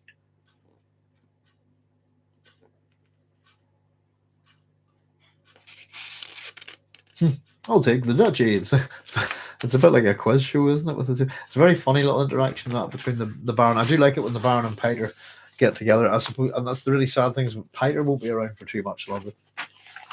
But there you go. So interesting, just in that sense that we get a hint. We get a single Sardaukar. We don't get to see these mighty warriors in action or anything like that. The house shields have been down. There's been clearly bodies everywhere. Yueh's done his work. The Baron's wandering about. So there must be an awful lot of dead people. We've seen nothing of the battle really. And I said that's an interesting wee thing about Frank, in terms of something that people forget. I think is that Dune is, amongst other things, many other things, Dune is an anti-war novel. And I often think about Star Wars in that sense. If you think about Star Wars as not that I'm heavily into Star Wars anymore, and I don't regard Star Wars really as science fiction. But Star Wars is I suppose, original trilogy, if you like, that it ended. It's wars and they're over and go live in peace, that kind of thing. Happy ending, yay! Isn't a happy ending nice? And Star Wars now through the Disney Corporation is just perpetual war, war without end, war with repetition. I think, which is a bit sad. We always want our heroes to keep on fighting, don't we? We never kind of want them to just retire quietly and have a good life. Excuse me. Let's see about your comments, folks. Fact and non-verbal. Hi, fact. June 22's Baron and Yueh scene was good looking, but rendered Leto's death meaningless. Yueh was so close to the Baron, he could have installed his own poison tooth. I think the Baron's just a floating fat guy and nothing else in the new Dune film. I thought his interaction with Piter was nothing. And do you know something? They're both extremely good actors, aren't they? Let me see. I'm really bad with actors' names. Is it Stellan Skarsgård as the Baron? I hope I've got the right guy. And David Dalmatian, is it? I think I'm really bad with names. Somebody correct me if I'm wrong. As Piter, I actually thought they looked the business, but I thought what was done with them was rubbish. And I'm going to make a homage to Colonel Kurtz, is it from Apocalypse Now? Heart of Darkness. Awful. They're mighty characters. They really are. And the Baron and Piter are a double act of. I just think very entertaining, very deadly double act. Wouldn't it be great to have a Baron and Piter sitcom or something? Oh dear. Yeah, I thought Piter was just where's Peter? I can see him, but I can't hear him. I can't feel him, and I can't get a sense of him. And the Baron, there's a big fat guy who mumbles. And I wouldn't find the Baron intimidating in any way whatsoever. I go, hey, you big floating fat guy, could you enunciate, please? So my biggest problem with him in the film is I couldn't actually understand what he was saying. Enunciation was poor. Right, you know. And again, is that a nod to Marlon Brando? I'm going to mumble. Yeah. Everything about Dune, that's what I said. We were talking about the fact of the film. It looks wonderful. It looks the way Dune should look. You know, the expertise of the people that's worked on that film is incredible. You know what I would call, I suppose, the technical subjects, the art, the design, I think I said I was quite surprised that Dune didn't win an Oscar for best costume.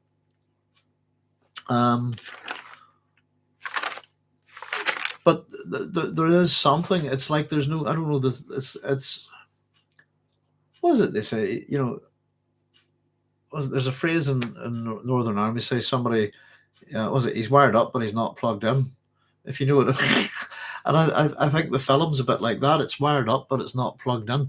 It has all the trappings of Dune. It looks like Dune should look. It has the feel of it, but the characters are hollow and wrong, and there's something badly wrong about them. And I think it's just, I don't know.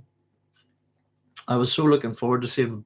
I think you know, Baron and Peter really go. You know, that whole interaction between them, and of course there's no fade at all in the first part, and Fade's in there, and there. Again, we talked about what Peter's talking about, these pairings and these lining up. So if you think about the very first chapter of Dune, we get the sort of I suppose it's again thinking about what's the word I'm looking for? The kind of core kind of triumvirates, if you like, the maiden, the mother, and the crone. And we have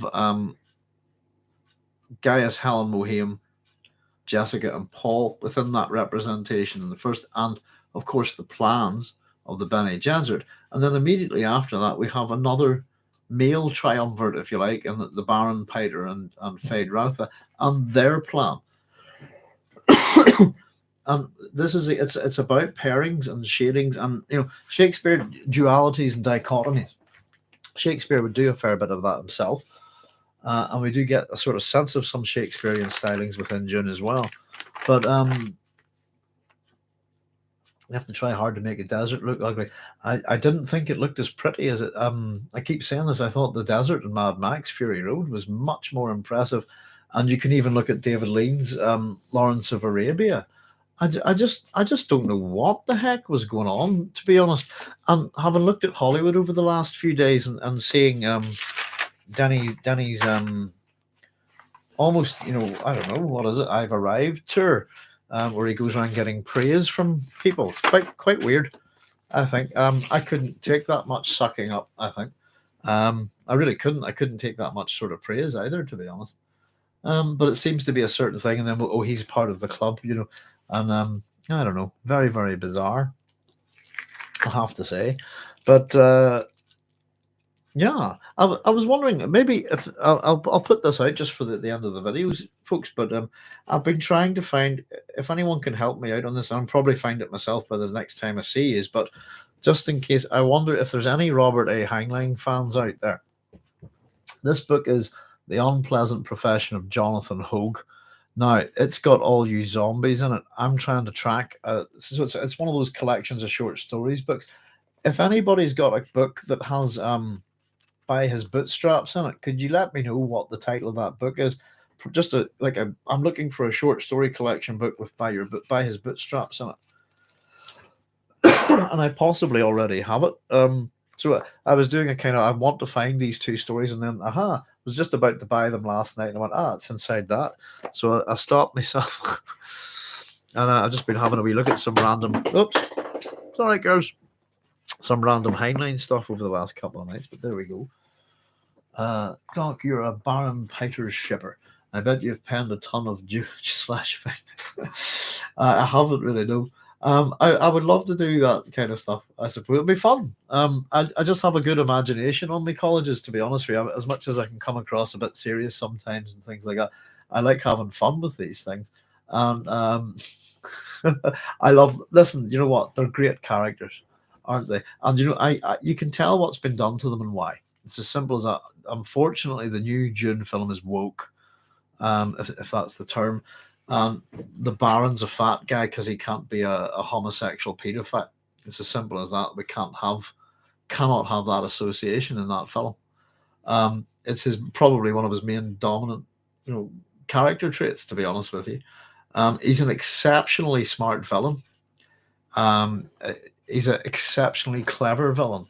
Um, and Peter's the business. I think Peter's an absolute psycho. And they really do strike me as a bit of a very funny odd couple, very lethal odd couple. And it's there are certain characters. I suppose that leads to that kind of malaise, isn't it? Where everybody always wants to see. Oh, I wonder if we could do this, make a TV show out of that. And I suppose our little whimsical wanderings, or if somebody makes them real, that can dilute things a bit. But it is fun to speculate, I think. Let me see. Chaya says, if I go, oh, sorry, let me just catch up. I missed out a couple of comments first. So Chaya says, haven't had a chance to see the 2022 Dune yet. Really, Chaya? Without a banquet scene, the story falls apart quite a bit, but still have dim hopes it won't be disappointing. Yeah, I mean, the original David Lynch Dune doesn't have the banquet scene in it, but it has other stuff that kind of works with Late Kynes. And it runs on a different take, I suppose. But the TV series nailed it, absolutely nailed it, and it has made changes to it. But I think that the Dune miniseries is very good. I'm actually looking forward to watching it again myself. If I can, let me see. Where are we? If I was a DVD, no, where is it?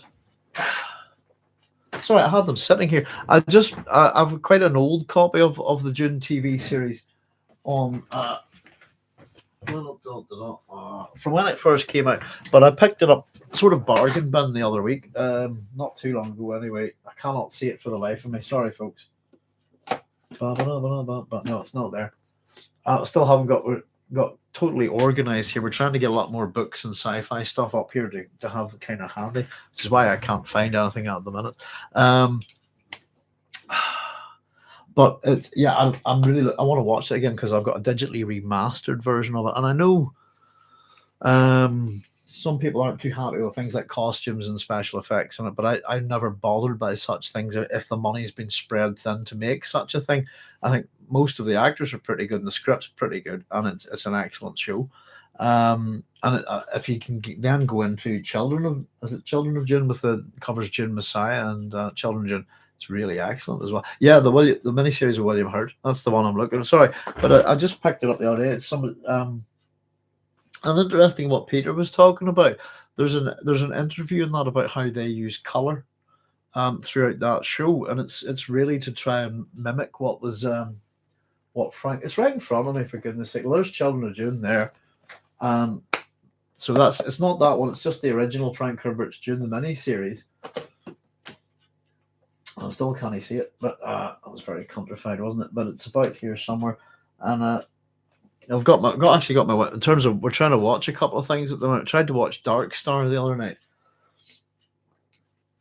and unfortunately, it's the copy I have. It's quite old, and I think the sound's in mono, which made it really hard to hear. So we weren't able to watch it all. I'd really like to watch that again. And myself and my wife at the minute, my wife's never seen Blade Runner, so at the minute, last night we've decided to give her the 1982 International Theatre cut, which is the proper Blade Runner as far as I'm concerned, and is the one with is the most violent one apparently, because Americans can't take that much violence. If you want to know what the difference is, it has a bit more violence in it, really, and it has the really slow narration of the really half-assed narration by Harrison Ford, which actually makes it works. I think it's a matter of opinion. So we hadn't got through that. So we're doing a few sci-fi things together, I suppose, at the minute. But yeah, the miniseries of William Hurt I think is excellent. And I know he passed away the other day, Chaya.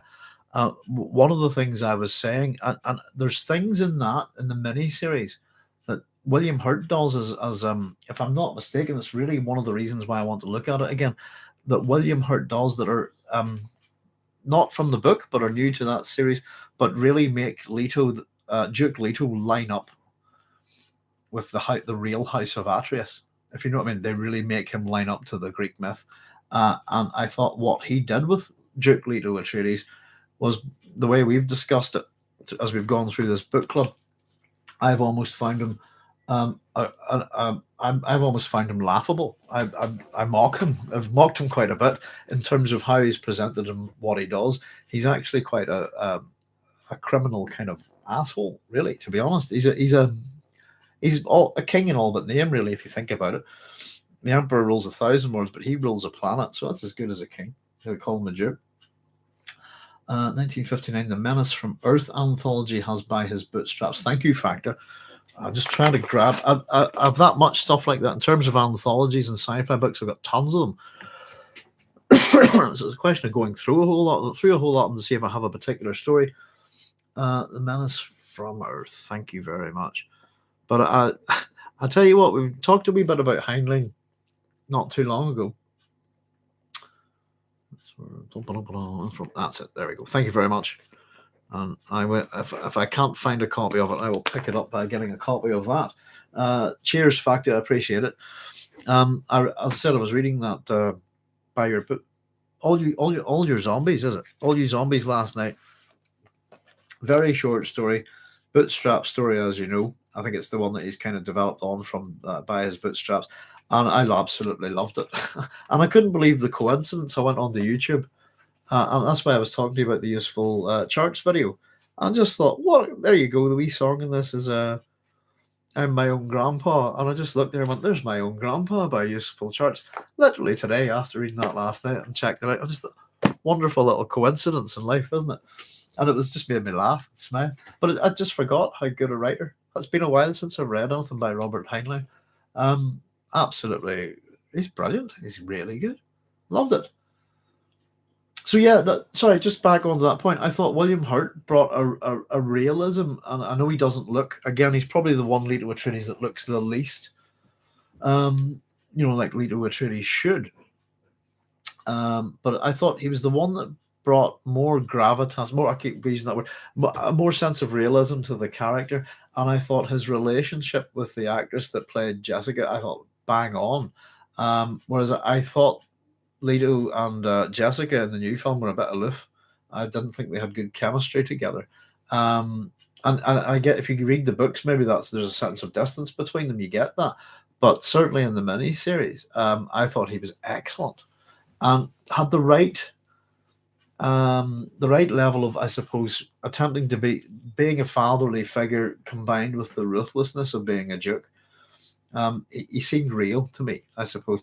Jürgen Prochnow in the David Lynch version, he's just his personality carries the entire thing, and he's always been Leto for a long, long time. Pardon me. But Jürgen Prochnow is one of those big personality actors, if you know what I mean. And it's not that he's being himself; he's got big presence. I think he was absolutely the right choice in that sense to cast. I think as Leto, yeah. But yeah, if anybody hasn't seen it, check it out. That the original miniseries, Frank Herbert's Dune, is the closest thing you'll get to the full book. And the reason why I was looking for it, Chai, was if I could find it. I'll dig it out for the next time. I did a wee check on the total time length of the 3 discs that make up the whole thing, the whole running time, and it will probably come in longer than Denis Villeneuve's film, I think. Doc, do you know the best version of the Dune 1984 movie? It's the YouTube look for it. Yes, the Redux. Yes, absolutely. It's me. I have seen it, and I'm very much, it's excellent. I'll give everybody a wee sort of. Do you know the best version of the Dune 1984 movie? It's on YouTube. Look for Dune 1984 Alternative Edition Redux, edited by Spice Diver, 4K upscaling by GW. I do indeed, and I've watched. Highly recommend it. It's really it's the piece together of the David Lynch, isn't it? And it's got stuff. It's me. I watched it not too long ago. It has stuff in it that I didn't even realize was in it, and I've had a pretty thorough time researching Dune. So I granted I didn't go into the film too much. 3 hours, and the remaster is very high quality for free. A lot of cutscenes are included. The 4K version, absolutely, highly. If anybody doesn't know about it, go there. You go. Follow It's Me's recommendation there. Look for the June 1984 Alternative Edition Redux, and it's the 4K. I watched it not too long ago, and if you haven't seen it and you do like David Lynch's Dune, you're in for a real treat. It's the 4K version. Thank you, It's Me. Chaya says, I'm still hoping Peter Jackson will take a crack at Dune. Someone ought to be able to bring this series to film successfully. September the 11th, 2021.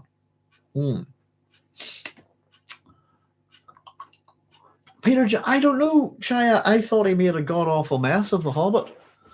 And as much as it's J.R.R. Tolkien's The Lord of the Rings, the third film has an elf surfing, and I just went, what the heck? So it becomes less and less Tolkien's the further we get into the story. He stuck his own name on it. And granted, I think he tried to incorporate a lot of material. I went to see it with my son at the cinema, and whatever it is at the frame rate, it knocked me out 3 times in a row. I couldn't watch the screen and my eyes went. And so I did that. It's very rare that a film will knock me out. So there you go. And I just thought this is It is Peter Jackson's. Why he put his own name on it, I think, is appalling. Because it's J.R.R. Tolkien's The Hobbit. It's just you've remade it and remessed with it. God, was it 9 hours? The Hobbit, I think I could have read The Hobbit quicker than seen it. And don't get me wrong, Chaya. I love The Hobbit. And I think it's a better book than The Lord of the Rings, which might get some criticism, but it is. It's a good kids book. And you have to separate the two books, I think, sometimes when you're looking at them. But I absolutely adore The Hobbit, and arguably would have been looking forward to a Hobbit movie more than The Lord of the Rings. And I was very, very disappointed. But just sometimes it's a bit like Denis Villeneuve these people are pushing the technological envelope sometimes. And Denis Villeneuve particularly, I'm sure IMAX is wonderful and it's great for a lot of people in the world, but for all the rest of us who have to go see it in a normal cinema, we had an appalling cinema. Well, I've certainly had enough. And I think some people have had an okay experience in some cinemas, but this IMAX thing doesn't seem to have resized properly. We were just looking, once we came home, we were able to watch the whole film on the computer at home, and we've what, 26-inch screen here, not that big. We were going, my God, did you see that in the film? No, that's the brown bit. We were going where the whole screen was just brown. We had the worst. I'm sorry, but the Dune, Denis Villeneuve's Dune is the worst cinematic experience I've ever had, and I'm 49, so there you go. And I've even had people had to restart the film and stuff, but up until that point, it would have been the Hobbit films because I just couldn't watch them. And I wanted to, I'm sitting there, it's my eyes that are going, it's that, the speed of the special effects and all of that kind of thing. It's just awful. I watched that Redux, says Fact and Non-Verbal. It was high quality. The movie is basically eye candy for those who know the story. The Franklin was more interested in costuming, go figure. He added in a lot from the Lord of the Rings appendices into The Hobbit. Yeah, I heard, never read The Hobbit.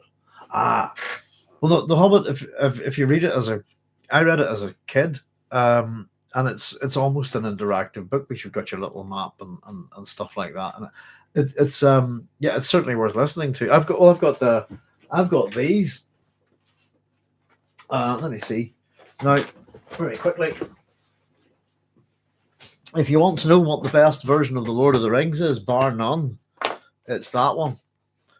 That's the best Lord of the Rings, 13 hours. This is the BBC Brian Sibley adaptation. Of course, Peter Jackson actually brought Brian Sibley in. So he grabbed all the people who'd done work on this. It's got the cast in this is incredible. By the way, Ian Holm is Frodo. You'll know him as Bilbo in the film. He tried to get a bit of continuity from this, and we've got Michael Horden, Robert Stevens, John Le Mesurier, sorry, Bill Nye's in this. Goodness gracious, there's all sorts. Simon Caddell's again. You might not be familiar with some of the and the music, everything about it. The atmosphere of it is wonderful, and it has scenes in it that no filmmaker would have time for. I have to say, my favorite bit in the Lord of the Rings audio tape is it where the Houses of Healing, where as Aragorn says as he says, "Now, good dame, let us see if your feet can run as quick as your tongue, and fetch me at the last." That is my. That's a really good line in the audio dramas, I have to say. So that's really good. Sorry, I was going to show you this. Distracted. This is from the same production, really, as the BBC. It's The Hobbit. It's the same people, I think, pretty much. Not such a great set. Unexpected Party. It used to come with these little gold. They're lovely. They're very reflective. And there's 2 episodes on each one. The sad thing.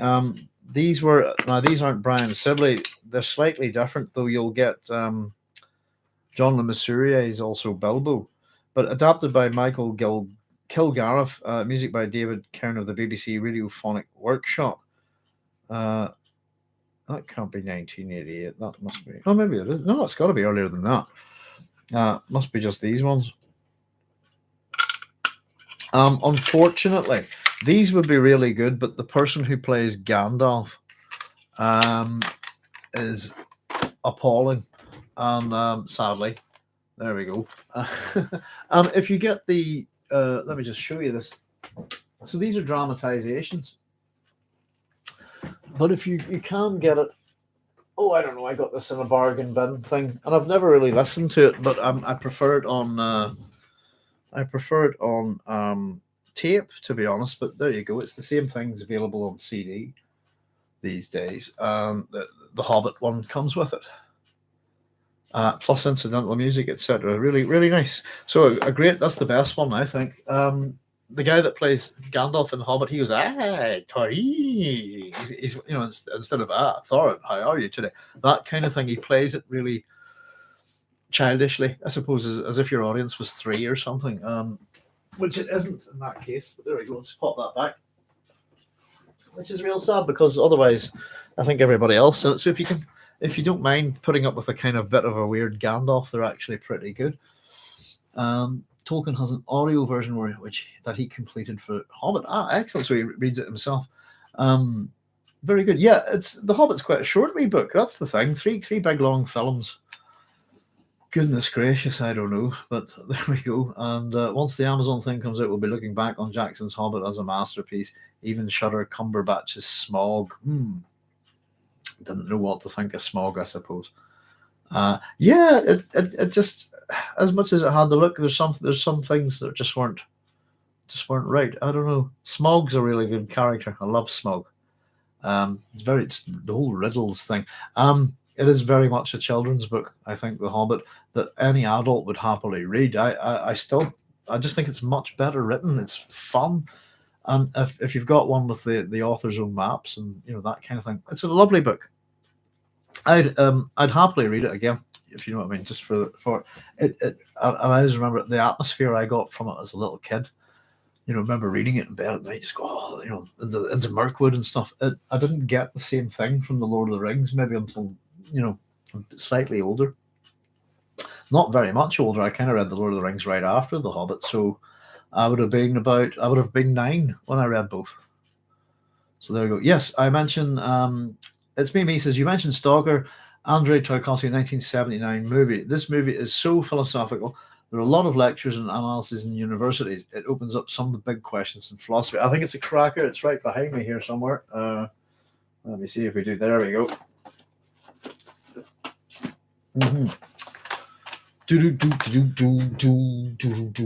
There we go. If anybody hasn't seen it, it's just amazing. It is. can't really say anything else about it. Now, interestingly enough, this film goes with Roadside Picnic, and Hard to Be a God is on Amazon at the minute. If anybody hasn't seen it, Hard to Be a God is a brilliant a Strugatsky brothers book, but the film is by Alexei German. Is something else altogether, and this is phenomenal. But you'd happily watch it in the same company as Hard to Be a God. So we have two Strugatsky brothers books that have been turned into absolutely incredible films. So I don't know if you've seen that one yet. It's Me. Hard to Be a God is on Amazon Prime. Check it out. It's in black and white. It's amazing. It's about 3 hours long. And prepare yourself, prepare yourself for a journey. It's so good. It's so funny. It's so weird, and you'll like the philosophy of it as well. I don't know if you know the book, but absolutely brilliant. I class Smaug with Earth Seas Dragons. Okay. It's me, the human soul and its meaning, the consciousness and subconscious human desires. I will be happy if I make video or discussion about it. Go for it. Happy if my yeah. Yeah, I sort of seem to be making videos about all sorts of things these days. I am boycotting Amazon's version of the Silmarillion. Will it be the Silmarillion? I see that they've named one of the furthest star ever photographed has been named after a character from. It's the person who owns the Silmaril, isn't it? If I can remember correctly. I haven't read the Silmarillion since, well, probably about 10 or 11.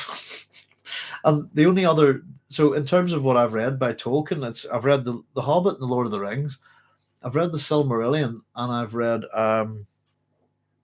the Lays of Beleriand. I think as the only other one. I think, though I again, guys, I read lots of I read Viking myths and Anglo-Saxon myths, so I tend to read myths anyway. It's Hard to Be a God, great movie, also Evil Dead 2. Yeah, absolutely. Dear. If I make philosophy. Well, we do for, but I think science fiction's heavily involved in philosophy. The movie is also, so there's a lot of lectures on it. Let's see, what are we just following your thread there? It's me. I'll be happy if we make video or discussion about it. Oh, well, in that case, by the way, we have an A to Z on the science fiction station. One of our videos. It's maybe about what we're going to do over the next year. So we have actually put up that we are going to be looking at Roadside Picnic. Oh, sorry, that's my doggy. And Stalker together. And we're also going to be looking at Hard to Be a God, the book, and the Alexei German film of the same name. Sorry, excuse me a wee second. Who's squeaky? Oh, yeah, go back up. I'll be out in a wee second. So I've got one dog squeaking outside. The doghouse is full tonight. Actually, we've got the end of the line gang here. We're all here, 3 animals and 1 human. 4 animals, in other words. Peter, I would give it a chance. I don't know if it's anything based on what we see. I don't know what this other thing that they were advertising with, which was so bizarre. Didn't they have some guy urinating against the wall? Didn't they? As they're launching something to do with Lord of the Rings, they literally have a guy pissing on it. If you've seen that, check it out. These 4 influencers or something, that they have these influencers around the world. If you look at one of the videos of them launching this show, it looks there's a guy pissing on it, and I think the carefully. Well, sometimes it's a bit like, I put it this way. I had mixed feelings about Cowboy Bebop. I feel bad for the actors and all the people in the show. And I just thought, what the hell are they doing here? Why would you do this? And not only that, this is animation. In terms of special effects and stuff, it's a cartoon. It doesn't age. Influencers, actors, but simply put, and I thought it wasn't great. And I know that the actors thought, let's get invested and worked away with all this stuff. You shouldn't take a property that's so original, so clever, so beautiful, so wonderfully well written, and has a style and a sense about it that why should you repeat it? If you're going to redo something, you should endeavor to make it better, or else more accessible, maybe to a different language or something like that. But I just thought they were the new. I went 3 episodes and gave up on it. Peter, I suppose is what I'm trying to say. In other words, I gave it a chance. And it's always good to give something a chance. I think it'll probably be not so good, but you know, there's got to be some. I don't know. The whole woke thing's getting really crap, isn't it? It's yeah. I'll give it some hate watch at Peter's side. Oh, and here, happy to again. We're all our own people. Peter, do your thing, mate. It's just my own philosophy. I thought I was appalled by what was going on with. I just thought this is going to be awful, but I did give it a chance, and you'll probably not see it here. I don't know if you see my desktop background is a picture of Radical Edward. On my left leg is a large tattoo of Radical Edward. So yeah, as much as I don't come across as that sort of thing, I am was very well versed in Cowboy Bebop philosophically, amongst other things. I'm a great believer in existential ennui and that soul destroying boredom that the show looks into. My favorite episode is the mushroom episode, by the way. But yeah, sometimes sometimes things you should give them a chance, I think, because it's very rare that you get a remake that's better, but sometimes it happens and you go, wow, but so it's just a question of you might get pleasantly surprised. But to be honest with you, Peter, I'll check out the first one, and if it's anything like what's been going on, then I probably won't be watching it either. Rather just go read the book again. And after all these years, it'd probably be just worth doing that.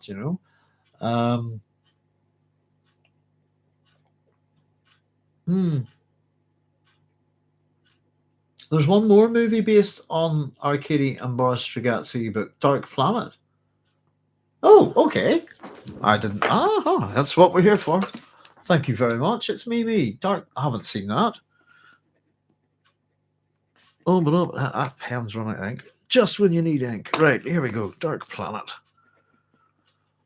Thought we were going down the road of some Sisters of Mercy songs there. Is it Black Planet?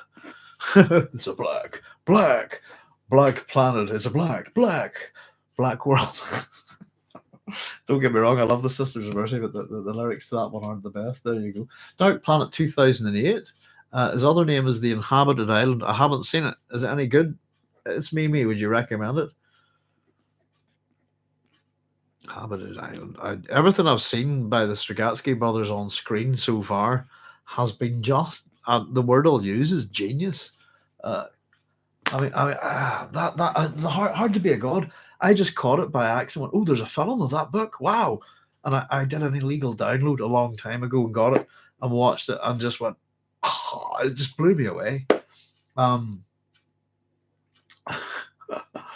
Dear. Thank you very much for that, person. I'll give it another. I'll tell you the one that I did watch that I'm not familiar with the books was The Wheel of Time. I gave that a shot. And my God, is that I suppose that's the thing with a lot of fantasy stuff is it's highly derivative from Lord of the Rings. I couldn't believe how derivative it was. It's I wouldn't even say it's a derivative. I'd almost argue it's plagiarized. Awful. Yeah, you can. It's just take someone else's elements of a story and do the same thing. And an awful lot of fantasy authors do that, sadly. Excuse me. I'll have to wrap up here in a wee second, folks. So I'll just finish off with your comments, and then we'll head on because my throat's a bit rattly tonight. I've got an awful lot of work to do for the next 2 episodes. Yeah, I always think you should give things a chance, and it's even like critics, I suppose. As much as I'm here on to recommend things, Peter, it's very rare that I'll absolutely slam and dish something, completely and just crap on it. I don't think it's fair. It might be good, so it might not, and by the looks of it, it's not looking hopeful. But I always think it's worth giving something a chance. Very occasionally, it's the thing that you give a chance that you thought was a bit rubbish that and I mean this is really true, that turns out to be an absolute gem. I'll maybe rattle my brain for the next time to think of a few things like that. But there are certainly things that I haven't. Sometimes you can polish a turd if you know. Oh dear. But no, I'll give it a chance. But if it's crap, I'll not bother. There's more important things to do with time, isn't there? College and Cannibal says the mushroom episode is my favorite episode of the X-Files. God, I'd have to rack my brains for that one. Well, one of around 3 favorite episodes. It's always hard to pick a favorite, isn't it? I think, and we change kind of. One day one day you're tomato, and the next day you're tomato. I suppose you just sometimes your mood can change. So what you think of as something as your favorite, I suppose. That's why I don't like going, what's your favorite film? And I do tell people my favorite film is Excalibur, but there's a couple of others that sort of float around that maybe not, maybe it's, but but to favor something is just to prefer it. I think they're to have one particular favorite. Story is from the 60s and in English is The Inhabited Island. Yeah, got that. Pardon me, The Inhabited Island. I've got into the Strugatsky brothers about I got into them when I was doing the PhD. That's when I discovered Roadside Picnic and Hard to Be a God. And then my wife has got me my wife buys me secondhand books for Christmas. So I was like, yeah, get me a bunch of those guys. I'm just started reading. Haven't got through them all yet. And I don't have them all, but once I've got through the cadre that I've got, the big one that I have over here that I haven't got to yet is the Dune City. Let's see, we've got Monday starts on Saturday is really good. Hard to Be got Roadside Picnic, and there was another one. Is it The Billion Year Problem or something like that? I read recently. The Dead Mountaineers Inn is fantastic, and there's The Snail on the Slope. That's what I've got by the Strugatsky brothers so far. And the one that I haven't read yet is the Dune City, which is quite a thick one. Actually, it's the thickest I think they've produced so far. I read the first 4 books of the Wheel of Time, then I learned some geology and geography and realized the world of the Wheel of Time doesn't make any sense. Great show, tight dog. Thanks. Good night, y'all. Thank you, Chai. I'm going to say good night myself.